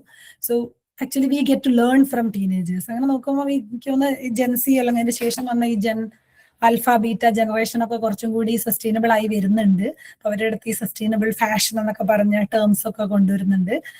സ്വാപ്പിങ്ങും ത്രിഫ്റ്റിങ്ങും ഇപ്പം ഇൻസ്റ്റഗ്രാമിലൊക്കെ നിറയെ ത്രിഫ്റ്റ് സ്റ്റോറുകളാണ്. 2 ദിവസം മുന്നേ എനിക്ക് മനസ്സിലായത് ഈ ത്രിഫ്റ്റ് എന്ന് പറഞ്ഞാൽ മലയാളത്തിൽ മിതവ്യയം എന്നാണ് അർത്ഥം. അതുപോലെ പ്രീ ലൗഡ് എന്നുള്ള നമ്മളൊന്നും വാക്കൊന്നും അത്ര ആദ്യം കേട്ടില്ലായിരുന്നു. പക്ഷെ പ്രീ ലൗഡ് ക്ലോത്ത്സ്, പിന്നെ ഇതിനു വേണ്ടിയുള്ള ഇപ്പൊ ഫേസ്ബുക്കിലാണെങ്കിലും മാർക്കറ്റ് പ്ലേസിലാണെങ്കിലും ഒക്കെ ആപ്പുകളും ഒക്കെ ടീനേജേഴ്സിന്റെ ഇടയിൽ കുറച്ചും കൂടി സ്പ്രെഡ് ചെയ്യുന്നുണ്ടെന്ന് തോന്നുന്നു. നമുക്ക് എങ്ങനെ എക്കോ കോൺഷ്യസ്ലി ട്രാവൽ ചെയ്യാം, സസ്റ്റൈനബിൾ ആയിട്ടുള്ള എന്തൊക്കെ സ്പോർട്സ് ആക്ടിവിറ്റീസ് ചെയ്യാം. അതായത് നമ്മൾ ചെറിയ കുട്ടിയാകുമ്പോൾ നമ്മൾ കൊടുക്കുന്ന ട്രിഗറിന്ന് അവർ ആക്ച്വലി പലതും ബിൽഡ് ചെയ്തിട്ട് നമുക്ക് തന്നെ തിരിച്ചത് കൊണ്ടുതരുന്ന ഒരു സ്റ്റേജ് ആണ് ആക്ച്വലി ടീനേജ് എന്നാണ് ഞാൻ മനസ്സിലാക്കുന്നത്. പിന്നെ ആ ടീനേജ് ആകുമ്പോഴേക്കും നമുക്ക് കുട്ടികൾക്ക് കുറേ കൂടി റിസോഴ്സസ് എവിടെയാ ഉള്ളത്, എവിടെ നിന്നൊക്കെ ഇതൊക്കെ കാണാൻ പറ്റും, വായിക്കാൻ പറ്റും, ഇതിനെ കുറിച്ചുള്ളത് എന്നൊക്കെ പറഞ്ഞു കൊടുക്കാൻ പറ്റും. അപ്പൊ ഞാൻ ഈ ഒരു വെബ്സൈറ്റ് നാസേന്റെ മിനിറ്റ് വീഡിയോസ്, അതിൽ ഭയങ്കര രസമായിട്ട്, ശരിക്കും ടീനേജ് ആവണ്ട അതിന്റെ മുന്നേ തന്നെ നമുക്ക് കാണിക്കാം, ഭയങ്കര രസമായിട്ടുള്ള കുഞ്ഞി വീഡിയോസ് ഉണ്ട് ഇതിനകത്ത്. അപ്പൊ ഈ ഒരു വെബ്സൈറ്റ് നല്ലതാണ്. പിന്നെ മലയാളത്തിൽ വായിക്കാനാണെങ്കിൽ ലൂക്കേന്റെ ഓൺലൈൻ, എനിക്ക് തോന്നുന്നത് ലൂക്കേന്റെ മാത്രമേ ഞാൻ ഇത്രയും ക്ലൈമറ്റ് ആർട്ടിക്കിൾസ് വരുന്ന ഒരു മലയാളം പോർട്ടൽ എനിക്ക് അറിയുള്ളൂ. പിന്നെ ഇത് എൻ്റെ കുഞ്ഞായിരുന്ന സമയത്ത് നമ്മൾ ഡെൻമാർക്കിലെ ഒരു ഐലൻഡ് വിസിറ്റ് ചെയ്തായിരുന്നു. ഇത് ഒരൊറ്റ ദിവസത്തെ ഓഷ്യൻ ക്ലീനപ്പ് അവർ കളക്ട് ചെയ്ത പ്ലാസ്റ്റിക് കൊണ്ട് ഉണ്ടാക്കിയ ഒരു ജയന്റ് ഫിഷാണ്. ഈ കാറ്റഗറി, ഏത് കാറ്റഗറി ഓഫ് പ്ലാസ്റ്റിക് ആണ് ഇതിൽ ഉപയോഗിച്ചതെന്ന് പറയാൻ പറ്റുമോ? എവിടെ നിന്ന് വരുന്നതാണ്? അടുക്കളയിൽ നിന്നാണോ അല്ലെങ്കിൽ what do you think? Toys, കുട്ടികളുടെ ടോയ്സ്. അതെ, ഇതെല്ലാം കുട്ടികളെ ടോയ്സ് ആണ്. ഒരൊറ്റ ദിവസം അവർ കളക്ട് ചെയ്ത് പറയുമ്പോൾ ഇവിടെയൊക്കെ ഓഷനൊക്കെ ഭയങ്കര ക്ലീൻ ആയിട്ടാണ് നമ്മൾ കാണുക. പക്ഷെ ഇതിങ്ങനെ ഡീപ്പ് ഓഷനിൽ പോകുമ്പോഴാണ് ഇത്രയും പ്ലാസ്റ്റിക് കുന്നുകൂടി ഇരിക്കുകയാണ് എന്നുള്ളത് നമ്മൾ മനസ്സിലാക്കുന്നത്. നമ്മൾ എക്കോ കോൺഷ്യസ് പാരന്റിങ്ങിനെ കുറിച്ചൊക്കെ പറയുമ്പോൾ നമുക്ക് ആദ്യം വരുന്ന ഒരു ക്വസ്റ്റ്യനുമാണ് നമ്മൾ എന്ത് ചെയ്യാനാണ്, അല്ലെങ്കിൽ നമ്മൾ ഈ ഒരാൾ ചെയ്യുന്നത് എന്താവാനാണ് എന്നുള്ളത്. അപ്പം ഇത് ആക്ച്വലി ഓരോ ആൾക്കാരെ ചെറിയ ചെറിയ ചോയ്സുകളായിരുന്നു, കോൺഷ്യസ് അല്ലാത്ത. So if your small sustainable conscious choices can make an impact. പിന്നെ കുട്ടികൾക്ക് ഒരു ഗ്ലോബൽ പെർസ്പെക്റ്റീവ് പറഞ്ഞു കൊടുക്കാം എന്നുള്ളത്. അതായത് ഇപ്പൊ നമ്മൾ ക്ലൈമറ്റ് ചേഞ്ചിനെ കുറിച്ചുള്ള ന്യൂസും അല്ലെങ്കിൽ വീഡിയോസും ഒക്കെ നമ്മൾക്ക് പലപ്പോഴും മീഡിയയിൽ നിന്ന് കിട്ടും.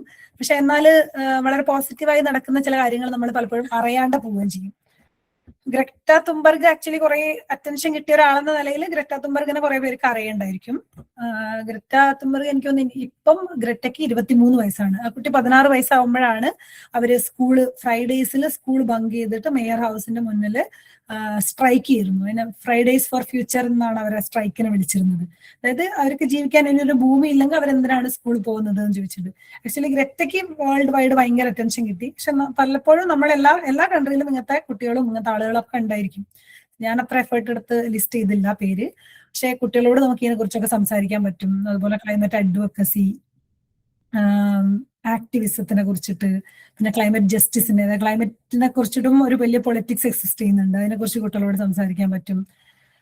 പിന്നെ ക്ലൈമറ്റ് ചേഞ്ചിൽ വർക്ക് ചെയ്യുന്ന ആൾക്കാരുടെ ഇടയിലാണെങ്കിൽ actually because they know the science, right, and also പോളിസിയും ഈ സയൻസും കോമൺ ആൾക്കാരും പോളിസിയും തമ്മിലൊക്കെ ഒരു ഭയങ്കര ഗ്യാപ്പ് ഉണ്ട്. ആ ഗ്യാപ്പ് നമുക്ക് ബ്രിഡ്ജ് ചെയ്യാൻ പറ്റാത്തൊരു ഗ്യാപ്പാണ് എക്സിസ്റ്റ് ചെയ്യുന്നത്. അതുകൊണ്ട് തന്നെ ക്ലൈമറ്റ് സയൻസ് ചെയ്യുന്ന ആളുകളുടെ ഇടയിൽ climate anxiety, climate depression, climate paralysis എന്നൊക്കെ വാക്കുകൾ എക്സിസ്റ്റ് ചെയ്യുന്നുണ്ട്.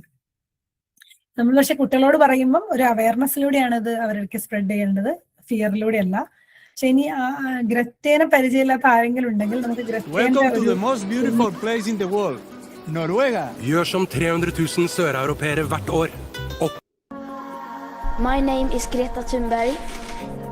I am 16 years old. I come from Sweden and I want you to panic. I don't want your hope. I want you to feel the fear I feel every day. And then I want you to act. I want you to act as if the house was on fire. Because it is.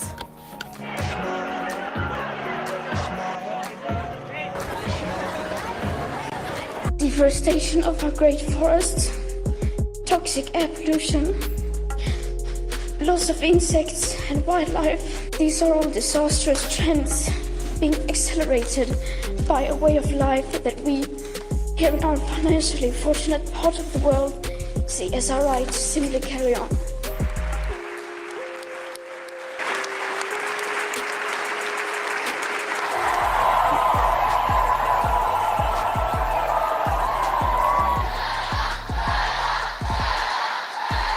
We should not be the ones who are fighting for the future, and yet here we are. We will rise to the challenge. We will hold those who are the most responsible for this crisis accountable, and we will make the world leaders act.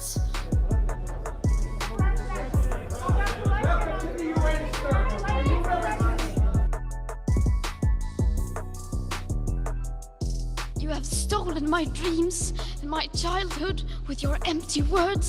We are in the beginning of a mass extinction, and all you can talk about is money and fairy tales of eternal economic growth. How dare you!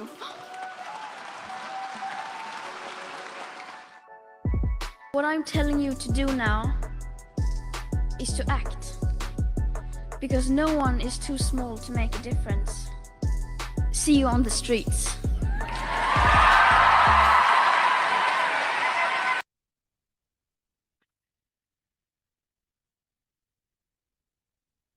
Adults ആണെങ്കിൽ it's okay to be a bit panicked.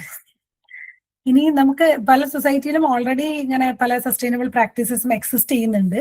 പക്ഷേ ഈ climate ചേഞ്ചിനെ കുറിച്ച് science ബാക്ക്ഡപ്പ് ആയിട്ടുള്ള പുതിയ കുറെ ട്രെൻഡുകളും exist ചെയ്യുന്നുണ്ട്. അപ്പം Nordic കൺട്രീസിലൊക്കെ അങ്ങനത്തെ ഫ്ലൈയിങ് ഇസ് എ ഷെയിം, അല്ലെങ്കിൽ eating meet is A shame, shopping is A shame എന്നൊക്കെ കുറെ വാക്കുകളുണ്ട്. ഫ്ലീസ് കാം, ഷോപ്പെസ് കാം എന്നൊക്കെ അവരിന് പറയുന്നത്. എനിക്ക് ആക്ച്വലി ഇത് ഭയങ്കര ഇൻട്രസ്റ്റിംഗ് ആയി തോന്നി. കാരണം നമ്മൾ പലപ്പോഴും കാർ വാങ്ങുമ്പോഴും ഫ്ലൈ ചെയ്യുമ്പോഴൊക്കെ നമ്മളത് ഒരു പ്രൗഡ് സാധനമായിട്ട് പ്രചരിപ്പിക്കുമ്പം ഇവിടെയും ആളുകൾ അതൊക്കെ ചെയ്യുന്നുണ്ട്. But they are doing it with little bit of shame. എല്ലാവരും അല്ല, ക്ലൈമറ്റ് കോൺഷ്യസ് ആയുള്ള ആൾക്കാർ. And I think it's nice. And അത് പോസിറ്റീവായിട്ട് ഒരു കൺട്രിക്ക് എങ്ങനെ പ്രോഗ്രസ് ചെയ്യാം എന്നുള്ളത്. അതുപോലെ നെതർലാൻഡ്സ് എങ്ങനെയാണ് ഒരു സൈക്ലിംഗ് നേഷൻ ആയത്, അവരെ ടെറൈൻ കുറെ അതിന് ഹെൽപ്പ് ചെയ്യുന്നുണ്ട്. എന്നാൽ പോലും പിന്നെ ഇന്ത്യയിലും ഒരുപാട് ട്രഡീഷണൽ ആയുള്ള ലോ വേസ്റ്റ് ആയുള്ള പ്രാക്ടീസസ്, പിന്നെ നമുക്ക് ഒരുപാട് റിപ്പയർ കൾച്ചർ ഉണ്ട് എല്ലാ സൗത്ത് ഏഷ്യൻ കൺട്രീസിലും. അത് ഭയങ്കര നല്ലതായി തോന്നിയിട്ടുണ്ട്. അതുപോലെ ഫ്രാൻസിൽ നമ്മൾ എവിടെ പോയാലും വാട്ടർ ബോട്ടിൽ കൊണ്ടുപോയി കഴിഞ്ഞാൽ you can always fill water stations ഉണ്ട്. സോ അത് എനിക്ക് തോന്നുന്ന ഒരുവിധ എല്ലാ വെസ്റ്റ് കൺട്രീസിലും നമ്മൾ വാട്ടർ വാങ്ങുന്നത് ഭയങ്കര എക്സ്പെൻസീവ് ആയതുകൊണ്ട് പീപ്പിൾ ക്യാരി വാട്ടർ. അതുപോലെ ജപ്പാനിലൊക്കെ കുട്ടികളെ വളരെ ചെറിയ കുട്ടിയാവുമ്പോഴേ അവരെ ചുറ്റുപാടിനെ കെയർ ചെയ്യുക എന്നുള്ളത് അവരെ റെസ്പോൺസിബിലിറ്റി ആയിട്ട് പഠിപ്പിക്കുന്നത് കേട്ടിട്ടുണ്ട്. പിന്നെ എനിക്ക് തോന്നുന്നത് ഇന്ത്യയിൽ ഇങ്ങനെ ഈ പ്ലോഗിങ് ആരൊക്കെ പൊളിറ്റീഷ്യൻസോ സെലിബ്രിറ്റീസോ ഒക്കെ റൺ ചെയ്യാൻ പോകുമ്പോൾ പ്ലാസ്റ്റിക്കും കൂടി പിക്ക് ചെയ്യുക എന്നുള്ള ഒരു വേർഡ്, അങ്ങനത്തെ കുറേ സാധനങ്ങൾ ലോകത്തിന്റെ പല സ്ഥലത്തു നിന്നും നമുക്ക് പഠിക്കാനും മനസ്സിലാക്കാനും ഒക്കെ ഉണ്ട്. പിന്നെ കുട്ടികളെ കാണിക്കാൻ പറ്റിയ കുറെ വീഡിയോസ് ആണ് ഇത്. നെറ്റ്ഫ്ലിക്സിലെ കുറെ നല്ല ഡോക്യുമെന്ററീസ് ഉണ്ട്. Our planet, chasing coral, our universe എന്നൊക്കെ പറഞ്ഞ ഡേവിഡ് ആറ്റൻബറോന്റെ ഒക്കെ അത് ഭയങ്കര സ്റ്റണ്ണിങ് വിഷ്വൽസ് ആണ്. ഭയങ്കര രസമുള്ള ക്ലൈമറ്റ് സ്റ്റോറി ടെല്ലിംഗ് ആണ്. നമുക്ക് കുട്ടികളെ കൂടെ ഇരുന്ന് ഫാമിലീസിനും ടീംസിനും ഒക്കെ ഒരുമിച്ചിരുന്ന് കാണാൻ പറ്റിയ വീഡിയോസ് ആണ്. പിന്നെ വളരെ കുഞ്ഞു കുട്ടിയാണെങ്കിൽ ഒക്ടനോട്സ് പോലത്തെ BBC-ന്റെ ഡോക്യുമെന്ററി കാണിക്കാൻ പറ്റും. അത് കാണിക്കുന്നതിലൂടെ കുട്ടികൾക്ക് നേച്ചർ ആയുള്ള ഒരു ഇന്നേറ്റ് ഇന്റിമസി ഡെവലപ്പ് ചെയ്തെടുക്കാൻ പറ്റും. ഓഷ്യൻ എക്കോസിസ്റ്റത്തിനെ കുറിച്ച്, സ്പീഷീസിനെ കുറിച്ച്, കൺസർവേഷനെ കുറിച്ചൊക്കെ വളരെ ഫണ്ണായിട്ട് എൻഗേജിങ് ആയിട്ട് കാണിക്കുന്നത്. പിന്നെ ബ്രേക്കിംഗ് ബൗണ്ടറീസ് കുറച്ചുകൂടി ഹാർട്ട് ബ്രേക്കിംഗ് ആണ്. കുറച്ചുകൂടി ടീനേജ് ആയുള്ള കുട്ടികൾക്ക് കാണിക്കാൻ പറ്റും. അത് പ്ലാനറ്ററി ബൗണ്ടറീസിനെ കുറിച്ചിട്ടും ബയോഡൈവേഴ്സിറ്റി കൊളാപ്സിനെ അല്ലെങ്കിൽ ക്ലൈമറ്റ് ടിപ്പിംഗ് പോയിന്റ്സിനെ കുറിച്ചൊക്കെ പറയുന്നതാണ്. പിന്നെ നിങ്ങൾക്ക് ഇപ്പോൾ ഫുഡ് പ്രിന്റ്സിനെ കുറിച്ചൊക്കെ അറിയാനാണെങ്കിൽ ഈറ്റിംഗ് ടു എക്സ്റ്റിങ്ഷൻ അല്ലെങ്കിൽ കൗസ്പിറസി, സീസ്പിറസി എന്നൊക്കെ പറയുന്ന നെറ്റ്ഫ്ലിക്സ് ഡോക്യുമെന്ററീസും കാണുന്നത് നല്ലതായിരിക്കും. ഇനി I don't know whether it is interesting. ഇപ്പൊ എന്റെ കുറച്ച് എക്കോ കോൺഷ്യസ് പ്രാക്ടീസസ് പറയുകയാണെങ്കിൽ എന്റെ പ്രിവിലേജിനും ഞാൻ ജീവിക്കുന്ന സ്ഥലത്തിനും സാഹചര്യത്തിനും ഒക്കെ ഇണങ്ങിയ രീതിയിൽ ഞാൻ ചെയ്യുന്ന കാര്യങ്ങളാണ്. ഞാൻ നോർമലി നടന്നാണ് പോകുന്നത്, അല്ലെങ്കിൽ സൈക്കിളാണ് ഓടിക്കുന്നത്. അപൂർവമായിട്ട് പബ്ലിക് ട്രാൻസ്പോർട്ട് യൂസ് ചെയ്യും. പക്ഷെ അതേസമയം ഇന്ത്യയിൽ വരാൻ വേണ്ടിയിട്ട് ഇന്റർനാഷണൽ ഫ്ലൈയിങ് ചെയ്യാറുണ്ട്. ട്രാവൽ ചെയ്യുമ്പോൾ ഫ്ലൈ ചെയ്യുന്നുണ്ട്. So I try to compensate things like this. പിന്നെ സ്വീഡനിൽ ഞാൻ പഠിച്ചൊരു കുഞ്ഞു പ്രാക്ടീസ് ആയിരുന്നു സ്റ്റേഴ്സ് എടുക്കുക എന്നുള്ളത്. അവിടെ ആക്ച്വലി കുറച്ച് വയ്യാത്ത ആളുകൾ മാത്രമാണ് ലിഫ്റ്റ് ഉപയോഗിക്കുന്നത് കണ്ടത്. And when I was doing it people use to find it a bit weird.